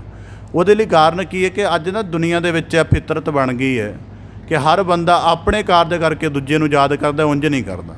ਜਦੋਂ ਆਪਣੇ ਅੰਦਰ ਕੋਈ ਸਵਾਰਥ ਪੈਦਾ ਹੋਇਆ ਤਾਂ ਦੂਜੇ ਨਾਲ ਸੰਬੰਧ ਜੋੜਦਾ। ਅਤੇ ਮੈਂ ਕਿਸੇ ਬੜੇ ਲੰਬੇ ਸਮੇਂ ਤੋਂ ਖਿਆਲ ਸੁਣਦੇ ਆ ਰਹੇ ਸਾਂ। ਇੱਕ ਦਿਨ ਲੱਗਾ ਕਿ ਕਿਤੇ ਗੁਰਬਾਣੀ 'ਚ ਵੀ ਕੋਈ ਐਸਾ ਪ੍ਰਮਾਣ ਪਿਆ ਹੋਇਆ ਜਿਹਦੇ ਤੋਂ ਇਹ ਗੱਲ ਸਪਸ਼ਟ ਹੋ ਜਾਵੇ ਕਿ ਵਾਕਿਆ ਬੰਦੇ ਸਵਾਰਥ ਕਰਕੇ ਇੱਕ ਦੂਜੇ ਨਾਲ ਜੁੜਦੇ ਨੇ। ਯਕੀਨਨ ਬਾਣੀ ਪੜ੍ਹ ਰਹੇ ਸਾਂ, ਇੱਕ ਵਾਕ ਹੈ, ਆਪਣੇ ਲੋਭ ਕੋ ਕੀਨੋ ਮੀਤ। ਅੱਜ ਦੁਨੀਆ ਦੀ ਫਿਤਰਤ ਬਣ ਗਈ ਹੈ ਕਿ ਸਵਾਰਥ ਹੈ ਤਾਂ ਮਿੱਤਰ ਬਣਾ ਲਓ, ਸਵਾਰਥ ਪੂਰਾ ਹੋ ਗਿਆ ਤਾਂ ਦੂਰੀ ਬਣਾ ਲਓ। ਤਾਂ ਭਗਤ ਕਬੀਰ ਸਾਹਿਬ ਜੀ ਕਹਿੰਦੇ ਕੋਈ ਕਾਹੂ ਕੋ ਨਹੀਂ ਸਭ ਦੇਖੀ ਠੋਕ ਬਜਾਏ। ਦੂਜੇ ਦੇ ਜੀਵਨ ਨੂੰ ਜਦੋਂ ਭਰਪੂਰ ਕਰਨਾ ਸੀ ਆਪਣਾ ਪੂਰਾ ਯਤਨ ਕਰ ਦਿੱਤਾ। ਅੱਜ ਦੇ ਜ਼ਮਾਨੇ ਦੀ ਜ਼ਿਆਦਾ ਤਲਖ ਹਕੀਕਤ ਹੋ ਗਈ ਹੈ ਕਿ ਜਦੋਂ ਦੂਜੇ ਨੇ ਉਹਦਾ ਭਲਾ ਕੀਤਾ, ਉਹਦੇ ਭਲੇ ਨੂੰ ਮਾਣ ਕੇ, ਤੇ ਜਦ ਉਹਦਾ ਪਰਤਵਾਂ ਕੋਈ ਕਰਨ ਦਾ ਢੰਗ ਬਣਿਆ ਜਾਂ ਕੋਈ ਮੌਕਾ ਬਣਿਆ ਉਦੋਂ ਮੁੱਖ ਫੇਰ ਲਿਆ। ਇਹ ਪਹਿਲਾ ਅਰਥ ਜਿਹੜਾ ਦੁਨਿਆਵੀ ਤਲ 'ਤੇ ਅਸੀਂ ਜਿਉਂਦੇ ਹਾਂ। ਦੂਜਾ ਇਹ ਹੈ ਕਿ ਬੰਦਾ ਸੋਚ ਲੈਂਦਾ ਹੈ, ਜਿਹੜਾ ਭਗਤ ਕਬੀਰ ਸਾਹਿਬ ਜੀ ਦੇ ਆਸ਼ੇ ਅਨੁਸਾਰ ਸਾਨੂੰ ਥੋੜ੍ਹਾ ਸਮਝ ਪੈ ਰਿਹਾ ਹੈ, ਉਹ ਇਹ ਹੈ ਕਿ ਮੈਂ ਆਪਣਾ ਸਾਥੀ ਲੱਭਣ ਦੇ ਲਈ ਤੁਰਿਆ। ਪਹਿਲਾਂ ਉਹਦੀ ਤਲਾਸ਼ ਮਾਤਾ ਪਿਤਾ 'ਚੋਂ ਕੀਤੀ, ਫਿਰ ਪਤਨੀ 'ਚੋਂ, ਫਿਰ ਔਲਾਦ 'ਚੋਂ, ਫਿਰ ਅੱਗੇ ਫਿਰ ਦੋਸਤਾਂ ਮਿੱਤਰਾਂ 'ਚੋਂ ਕੀਤੀ।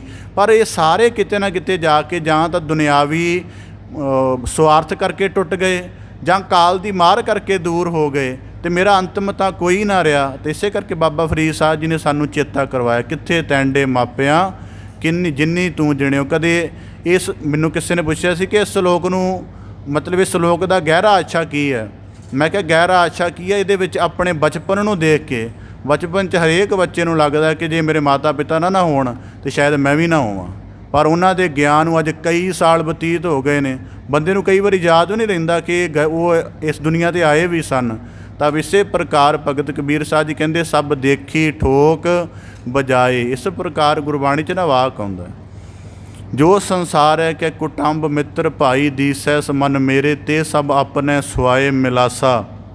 ਜਿਤ ਦਿਨ ਉਨਕਾ ਸੁਆਓ ਹੋਏ ਨਾ ਆਵੈ, ਤਿਤ ਦਿਨ ਨੇੜੇ ਕੋ ਨਾ ਟੁਕਾਸਾ। ਕਿ ਜਦੋਂ ਤੱਕ ਕੋਈ ਨਾ ਕੋਈ ਗਰਜ ਪੂਰੀ ਹੋ ਰਹੀ ਹੈ ਉਦੋਂ ਤੱਕ ਉਹਦਾ ਖਿਆਲ ਹੈ, ਉਹਦਾ ਜ਼ਿਕਰ ਹੈ। ਜਦੋਂ ਸਵਾਰਥ ਪੂਰਾ ਹੋ ਗਿਆ ਜਾਂ ਉਹਨੇ ਸਵਾਰਥ ਪੂਰਾ ਕਰਨ ਤੋਂ ਨਾਂਹ ਕਰ ਦਿੱਤੀ, ਉਦੋਂ ਵੀ ਉਹਦੇ ਨਾਲ ਤਣਾਅ ਬਣ ਜਾਂਦਾ ਹੈ। ਇਸੇ ਪ੍ਰਕਾਰ ਗੁਰਬਾਣੀ 'ਚ ਵੀ ਵਾਕ ਹੁੰਦਾ, ਮਨਮੁਖ ਕੇਰੀ ਦੋਸਤੀ ਮਾਇਆ ਕਾ ਸੰਬੰਧ, ਜਿਚਰ ਪੈਨਣ ਖਾਵ ਦੇ ਤਿਚਰ ਰੱਖਣ ਗੰਢ, ਜਿਤ ਦਿਨ ਕੁਛੂ ਨਾ ਹੋਵਨੀ ਤਿਤ ਦਿਨ ਬੋਲਣ ਗੰਧ। ਕਿ ਜਿੰਨਾ ਚਿਰ ਮਨਮੁਖਾਂ ਦੀ ਦੋਸਤੀ ਕੀ ਹੈ ਕਿ ਜਿੰਨਾ ਚਿਰ ਸਵਾਰਥ ਪੂਰਾ ਹੁੰਦਾ ਰਿਹਾ, ਪਰ ਜਿਹੜੀ ਗੁਰਮੁਖਾਂ ਦੀ ਦੋਸਤੀ ਹੈ ਉਹ ਕੀ ਹੈ ਕਿ ਉਹ ਸੱਜਣ ਸਹੀ ਨਾਲ ਮੈਂ ਚਲਦਿਆਂ ਨਾਲ ਚੱਲਾਨ। ਇਸ ਕਰਕੇ ਇਬਾਦਤ ਤਾਂ ਵੱਡੀ ਹੈ। ਇਬਾਦਤ ਵਾਲੇ ਬੰਦੇ ਜਿਹਦੇ ਨਾਲ ਨਹੀਂ ਵੀ ਸੰਬੰਧ ਹੁੰਦਾ ਉਹਦੇ ਨਾਲ ਵੀ ਪੂਰਾ ਪੁੱਗ ਜਾਂਦੇ ਨੇ, ਕਿਉਂਕਿ ਉਹ ਖਾਲਕ ਦੇ ਵਿੱਚ ਖਲਕਤ ਦੇ ਵਿੱਚ ਖਾਲਕ ਨੂੰ ਦੇਖ ਰਹੇ ਨੇ। ਜਿਹੜੇ ਕੇਵਲ ਦੁਨਿਆਵੀ ਸੰਬੰਧਾਂ ਦਾ ਭਾਵ ਹੰਡਾਉਂਦੇ ਨੇ ਉਹ ਕਦੇ ਆਪਣੀ ਦੁਨਿਆਵੀ ਦੇ ਵਿੱਚ ਨਹੀਂ ਪੁੱਗਦੇ। ਇਸ ਕਰਕੇ ਭਾਈ ਗੁਰਦਾਸ ਸਾਹਿਬ ਜੀ ਨੇ ਤਾਂ ਕਿਹਾ ਨਾ, ਦਾਦਕੇ ਨਾਨਕੇ ਸਾਰੇ ਸਹੁਰਿਆਂ ਦੀ ਗਿਣਤੀ, ਸਾਰੇ ਰਿਸ਼ਤਿਆਂ ਦੀ ਗਿਣਤੀ ਕਰਕੇ ਕਿਹਾ, ਅਸਨ ਬਸਨ ਆਨ ਧਾਮ ਕਾਹੂ ਮੈਂ ਨਾ ਦੇਖਿਓ, ਜੈਸਾ ਗੁਰਸਿੱਖ ਸਾਧ ਸੰਗਤ ਕੋ ਨਾਤਾ ਹੈ। ਹੁਣ ਅੱਜ ਦੇਖੋ ਦੁਨਿਆਵੀ ਕਿੰਨੇ ਸੰਬੰਧ ਨੇ, ਉਹ ਆਪਣੇ ਆਪਣੇ ਸਵਾਰਥਾਂ ਕਰਕੇ ਹੀ ਤਾਰ ਹੋ ਰਹੇ ਨੇ, ਕਿਉਂਕਿ ਉਹਦੇ ਅੰਦਰ ਇਬਾਦਤ ਨਹੀਂ ਹੈ। ਇਬਾਦਤ ਹੋਵੇ ਤਾਂ ਬੰਦਾ ਦੁੱਖ ਦੇ ਵਿੱਚ ਵੀ ਪੂਰਾ ਪੁੱਗ ਜਾਂਦਾ ਹੈ। ਤਾਂ ਇਸੇ ਪ੍ਰਕਾਰ ਭਗਤ ਕਬੀਰ ਸਾਹਿਬ ਜੀ ਕਹਿੰਦੇ ਕੋਈ ਕਾਹੂ ਕੋ ਨਹੀਂ ਸਭ ਦੇਖੀ ਠੋਕ ਬਜਾਏ। ਇਹਦਾ ਭਾਵ ਦੋ ਭਾਵ ਆਪਦੇ ਨਾਲ ਸਾਂਝੇ ਕੀਤੇ ਨੇ। ਦਾ ਇੱਕ ਹੋਰ ਵੀ ਭਾਵ ਇਹ ਹੈ, ਸਭ ਜਗ ਹਉ ਫਿਰਿਓ। ਇਹਦਾ ਮਤਲਬ ਹੈ ਜਦੋਂ ਇਹ ਗੱਲ ਭਗਤ ਕਬੀਰ ਸਾਹਿਬ ਜੀ ਕਹਿ ਰਹੇ ਨੇ ਤੇ ਇਹਦੇ ਵਿੱਚ ਜਿਹੜੀ ਸਾਡੇ ਸਾਰੇ ਜੀਵਨ ਜਿਉਣ ਦੀ ਸਾਧਨ ਹੈ ਉਹ ਵੀ ਸ਼ਾਮਲ ਹੈ। ਕਿ ਸਾਡੇ ਕੋਲ ਵੀ ਐਸਾ ਕੋਈ ਨਾ ਕੋਈ ਅਨੁਭਵ ਹੋਏਗਾ ਕਿ ਇੰਨੇ ਸਾਲਾਂ ਦੀ ਉਮਰ 'ਚ ਦੇਖਿਆ ਕਿ ਕਿਹੜਾ ਕਦੋਂ ਭੱਜਦਾ, ਕਿਹੜਾ ਕਿਵੇਂ ਦੂਰ ਹੋਇਆ। ਤਾਂ ਭਗਤ ਕਬੀਰ ਸਾਹਿਬ ਜੀ ਕਹਿੰਦੇ ਮਾਂਦਲ ਕੰਧ ਚੜਾਏ, ਪਰ ਉਸ ਨੂੰ ਅਸੀਂ ਸੱਚ ਨਹੀਂ ਬਣਾਇਆ।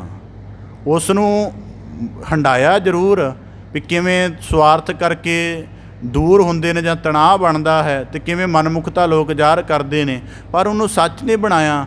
ਫਿਰ ਉਹਨਾਂ ਸੰਬੰਧਾਂ ਦੀ ਫਿਤਰਤ ਵੱਲ ਵੱਧਦੇ ਗਏ ਅਤੇ ਕਿਸੇ ਪਰਮ ਸਾਥੀ ਨੂੰ ਜਿਹੜਾ ਅਕਾਲ ਪੁਰਖ ਦੀ ਯਾਦ ਵਿੱਚੋਂ ਸਾਥ ਦਾ ਭਾਵ ਪੈਦਾ ਹੋਣਾ ਸੀ, ਕਹਿੰਦੇ ਉਹ ਕਿਸੇ ਪ੍ਰਕਾਰ ਵੀ ਸੰਚਿਤ ਨਹੀਂ ਹੋ ਸਕਿਆ। ਗੁਰੂ ਤੇਗ ਬਹਾਦਰ ਸਾਹਿਬ ਜੀ ਦੇ ਸ਼ਲੋਕ ਪੜ੍ਹਦੇ ਹਾਂ, ਉਹਦੇ ਵਿੱਚ ਜ਼ਿਕਰ ਆਉਂਦਾ, ਸੰਗ ਸਖਾ ਸਭ ਤਜ ਗਏ ਕੋਊ ਨਾ ਨਿਭਿਓ ਸਾਥ। ਹੁਣ ਵੇਖੋ ਅਸੀਂ ਗੁਰੂ ਸਾਹਿਬ ਦੀ ਬਾਣੀ ਪੜ੍ਹਦੇ ਹਾਂ, ਇਹਦੇ ਦੋ ਕਾਰਨ ਨੇ। ਇੱਕ ਤਾਂ ਗਿਆਨ ਪ੍ਰਾਪਤੀ ਦੇ ਲਈ ਪੜ੍ਹੀਏ ਵਾਚੀਏ, ਇੱਕ ਹੈ ਕਿ ਸਤਿਗੁਰੂ ਸਾਹਿਬਾਨਾਂ ਦੇ ਜੀਵਨ ਦਾ ਪਰਮ ਅਨੁਭਵ ਹੈ ਅਤੇ ਅਸੀਂ ਵੀ ਜੇ ਅਨੁਭਵ ਦੀ ਤਲਾਸ਼ ਕਰਾਂਗੇ ਇਹਦੇ ਤੋਂ ਵੱਡਾ ਸਾਡਾ ਅਨੁਭਵ ਨਹੀਂ ਹੋ ਸਕਦਾ। ਅਤੇ ਜੇ ਗੁਰੂ ਤੇਗ ਬਹਾਦਰ ਸਾਹਿਬ ਜੀ ਕਹਿ ਰਹੇ ਹਨ, ਕਹੋ ਨਾਨਕੇ ਬਿਪਤ ਮੈਂ ਟੇਕ ਏਕ ਰਘੁਨਾਥ, ਅਤੇ ਇਸ ਅਨੁਭਵ ਦੇ ਲਈ ਜੇ ਸਾਨੂੰ ਗੁਰੂ ਸ਼ਬਦ ਨਾਲ ਜੁੜਨਾ ਪਵੇ ਤਾਂ ਫਿਰ ਸਾਨੂੰ ਹਰਜ ਕਿਸ ਗੱਲ ਦਾ ਹੈ। ਗੁਰੂ ਸਾਹਿਬ ਜੀ ਕਹਿ ਰਹੇ ਨੇ ਕਿ ਜਦੋਂ ਮਤਲਬ ਜੇ ਅਸੀਂ ਉਹਨੂੰ ਇਤਿਹਾਸਕ ਤੌਰ 'ਤੇ ਵਾਚੀਏ ਕਿ ਦਿੱਲੀ ਦਾ ਚਾਂਦਨੀ ਚੌਂਕ ਹੈ, ਕੋਈ ਵੀ ਉੱਥੇ ਜੇ ਆਪਣਾ ਸਾਥੀ ਵੀ ਹੈ, ਕਿਉਂਕਿ ਕਹਿੰਦੇ ਉੱਥੇ ਔਰੰਗਜ਼ੇਬ ਦਾ ਇੰਨਾ ਡਰ ਸੀ ਕਿ ਜਿਹੜਾ ਕੋਈ ਸੀ, ਜੇ ਮੰਨ ਲਾ ਜਿਵੇਂ ਭਾਈ ਲੱਖੀ ਸ਼ਾਹ ਵਣਜਾਰਾ ਨੇ ਗੁਰੂ ਸਾਹਿਬ ਜੀ ਤੁਹਾਡਾ ਸਤਿਕਾਰ ਕੀਤਾ ਅਤੇ ਉਹਨੇ ਰਹੱਸਮਈ ਤਰੀਕੇ ਨਾਲ ਕੀਤਾ, ਕਿਉਂਕਿ ਡਰ ਹੀ ਇੰਨਾ ਸੀ। ਤਾਂ ਕਹਿੰਦੇ ਉਸ ਡਰ ਕਰਕੇ ਜਿਹੜੇ ਸਾਰੇ ਭੱਜ ਗਏ ਸਨ। ਪਰ ਫਿਰ ਉਦੋਂ ਵੀ ਮੇਰਾ ਕੋਈ ਸਾਥੀ ਸੀ, ਉਹ ਸੀ ਕਿ ਜਿਸ ਦੀ ਘਾੜਤ ਆ ਅਤੇ ਜਿਸ ਨੇ ਮੈਨੂੰ ਆਪਣੇ ਜੀਵਨ ਦੇ ਵਿੱਚ ਪਰਮ ਪ੍ਰਾਪਤੀ ਦੇ ਲਈ ਇਸ ਮੁਕਾਮ 'ਤੇ ਉਤਾਰਿਆ ਹੈ। ਤਾਂ ਭਗਤ ਕਬੀਰ ਸਾਹਿਬ ਜੀ ਕਹਿੰਦੇ, ਇਸੇ ਪ੍ਰਕਾਰ ਕੋਈ ਕਾਹੂ ਕੋ ਨਹੀਂ, ਸਭ ਦੇਖੀ ਠੋਕ ਬਜਾਏ, ਬੜਿਆਂ ਦੇ ਸੰਬੰਧ ਪਰਖੇ ਹਨ। ਔਰ ਦੂਜੀ ਗੱਲ ਇਹਦਾ ਇੱਕ ਹੋਰ ਵੀ ਨੁਕਤਾ ਹੈ, ਜਦੋਂ ਤੁਸੀਂ ਧਨ ਕਰਕੇ ਆਪਣੇ ਸਾਥੀ ਰਲਾਉਣੇ ਹੋਣਗੇ ਨਾ, ਮਤਲਬ ਜਿਵੇਂ ਸੰਪੱਤੀ ਖਰੀਦਣੀ ਹੈ, ਤਾਂ ਕਿਸੇ ਨੂੰ ਕਹਿ ਦਿਓ ਕਿ 80% ਮੈਂ ਲਗਾਉਣਾ, 20% ਤੂੰ ਲਗਾ ਦਿਓ, ਪੰਜਾਂ ਨੂੰ ਦੱਸਿਓ 5 ਹੀ ਤਿਆਰ ਹੋ ਜਾਣਗੇ। ਕਿਸੇ ਨੂੰ ਕਹੋਗੇ ਕਿ ਰਾਮ ਨਾਮ ਦੀ ਸਾਧਨਾ ਕਰਨੀ ਹੈ, 2 ਘੜੀਆਂ ਰੱਬ ਰੱਬ ਕਰਨਾ ਹੈ, ਕੋਈ ਨਹੀਂ ਤੁਹਾਡੇ ਨਾਲ ਤੁਰੇਗਾ। ਸਭ ਦੇਖੀ ਠੋਕ ਬਜਾਏ, ਇਸ ਸੰਸਾਰ ਦੇ ਤਾਲੀ ਤੁਹਾਡੇ ਨਾਲ ਪੂਰੇ ਪੈ ਸਕਦੇ ਨੇ। ਜਦੋਂ ਅਧਿਆਤਮਿਕ ਜੀਵਨ ਦੀ ਤਰਫ ਚੱਲੀਏ ਤਾਂ ਉਦੋਂ ਬੜੇ ਪਛਾਣ ਨੂੰ ਖਤਮ ਖਿੱਚਦੇ ਨੇ। ਤਾਂ ਭਗਤ ਕਬੀਰ ਸਾਹਿਬ ਜੀ ਕਹਿੰਦੇ, ਸਭ ਦੇਖੀ ਠੋਕ ਬਜਾਏ। ਇਸ ਕਰਕੇ 2 ਸ਼ਲੋਕਾਂ ਦੁਆਰਾ ਭਗਤ ਕਬੀਰ ਸਾਹਿਬ ਜੀ ਸਾਨੂੰ ਬਖਸ਼ਿਸ਼ ਕਰਦੇ ਹਨ ਕਿ ਜੇ ਸੁੱਖ ਦਾ ਆਲਮ ਮਿਲਿਆ ਹੈ ਅਤੇ ਸੁੱਖ ਦੇ ਇਸ ਕਰਕੇ ਗੁਰੂ ਤੇਗ ਬਹਾਦਰ ਸਾਹਿਬ ਜੀ ਦਾ ਹੀ ਫਰਮਾਨ ਹੈ, ਯਤਨ ਬਹੁਤ ਸੁੱਖ ਕੇ ਕੀਏ, ਦੁੱਖ ਕੋ ਕੀਓ ਨਾ ਕੋਏ। ਕਿ ਸਰੀਰਕ ਤੌਰ 'ਤੇ ਸੁੱਖ ਪੈਦਾ ਕਰਨੇ ਸੀ, ਬੜੇ ਯਤਨ ਕਰ ਲਏ। ਹੁਣ ਅੰਮ੍ਰਿਤ ਵੇਲੇ ਦਾ ਥੋੜ੍ਹੀ ਨੀਂਦ ਦਾ ਤਿਆਗਣ ਦਾ ਕਸ਼ਟ ਝੱਲਣਾ ਹੈ, ਉਸ ਦੁੱਖ ਨੂੰ ਕਰਨ ਦਾ ਯਤਨ ਹੀ ਨਹੀਂ ਕਰ ਰਿਹਾ। ਤਾਂ ਭਗਤ ਕਬੀਰ ਸਾਹਿਬ ਜੀ ਕਹਿੰਦੇ, ਇਸੇ ਪ੍ਰਕਾਰ ਜੇ ਸੁੱਖ ਦਾ ਆਲਮ ਮਿਲਿਆ ਹੈ ਅਤੇ ਪ੍ਰਭੂ ਦੀ ਯਾਦ ਬਣਾਓ। ਮੈਂ ਤਾਂ ਪੰਜਾਬ ਦੇ ਕਿਸੇ ਜਿਹੜਾ ਮੱਤ ਚੱਲਦੇ ਹਨ, ਦੇਹਧਾਰੀ ਮੱਤ, ਉਹਨਾਂ ਦੇ ਕਿਸੇ ਜਗ੍ਹਾ ਮੈਂ ਇੱਕ ਦਫਾ ਗਿਆ। ਉੱਥੇ ਉਹਨਾਂ ਨੇ ਆਪਣੇ ਵਿਖਿਆਨ ਦੇ ਵਿੱਚ ਇਹ ਗੱਲ ਕਹੀ ਕਿ ਜੀ ਜਿਹੜੇ ਤੁਹਾਨੂੰ ਇੱਥੇ ਕੁਝ ਸੁੱਖ ਸੰਪਦਾਵਾਂ ਮਿਲਦੀਆਂ ਨੇ, ਉਹਦਾ ਕਾਰਨ ਇਹ ਨਹੀਂ ਹੈ ਕਿ ਤੁਸੀਂ ਇੱਥੇ ਆ ਕੇ ਸਰਾਵਾਂ ਦੇ ਵਿੱਚ ਸੁੱਤੇ ਰਹੋ। ਇੱਥੇ ਆ ਕੇ ਤੁਹਾਨੂੰ ਜਿਹੜੀਆਂ ਕੁਝ ਚੀਜ਼ਾਂ ਘੱਟ ਕੀਮਤ 'ਤੇ ਮਿਲਦੀਆਂ ਨੇ, ਉਹਦਾ ਵੀ ਅਰਥ ਇਹ ਨਹੀਂ ਕਿ ਤੁਸੀਂ ਇੱਥੇ ਆ ਕੇ ਬਹੁਤ ਸਾਰੀਆਂ ਚੀਜ਼ਾਂ ਘਰ ਲਈ ਲੈ ਜਾਓ। ਇਹਦਾ ਮਤਲਬ ਇਹ ਸਾਰੀਆਂ ਸਹੂਲਤਾਂ ਤਾਂ ਉਪਲਬਧ ਕਰਵਾਈਆਂ ਨੇ ਕਿ ਤੁਹਾਡੀ ਬੰਦਗੀ ਕਰਮ ਦੀ ਜਿਹੜਾ ਕਰਮ ਹੈ ਉਹ ਥੋੜ੍ਹਾ ਸੌਖਾ ਹੋ ਜਾਵੇ, ਕਿ ਸੌਣ ਦੀ, ਭੋਜਨ ਦੀ, ਉੱਠਣ ਬਹਿਣ ਦੀ ਚਿੰਤਾ ਮੁੱਕ ਜਾਏ ਅਤੇ ਤੁਸੀਂ ਆਰਾਮ ਨਾਲ ਭਜਨ ਸਿਮਰਨ ਕਰ ਸਕੋ। ਤਾਂ ਇਸੇ ਪ੍ਰਕਾਰ ਦੇ ਜੀਵਨ 'ਚ ਸੁੱਖ ਮਿਲਿਆ ਅਤੇ ਉਹਦਾ ਆਦਰਸ਼ ਵੱਡਾ ਬਣਾਉਣਾ ਚਾਹੀਦਾ ਹੈ।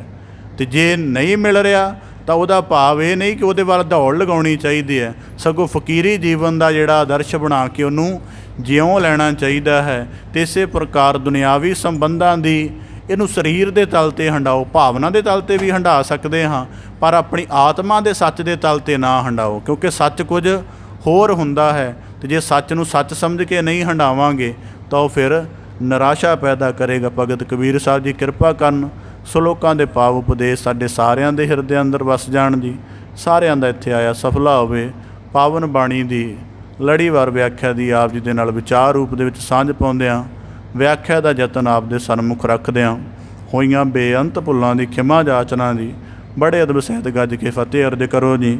ਵਾਹਿਗੁਰੂ ਜੀ ਕਾ ਖਾਲਸਾ, ਵਾਹਿਗੁਰੂ ਜੀ ਕੀ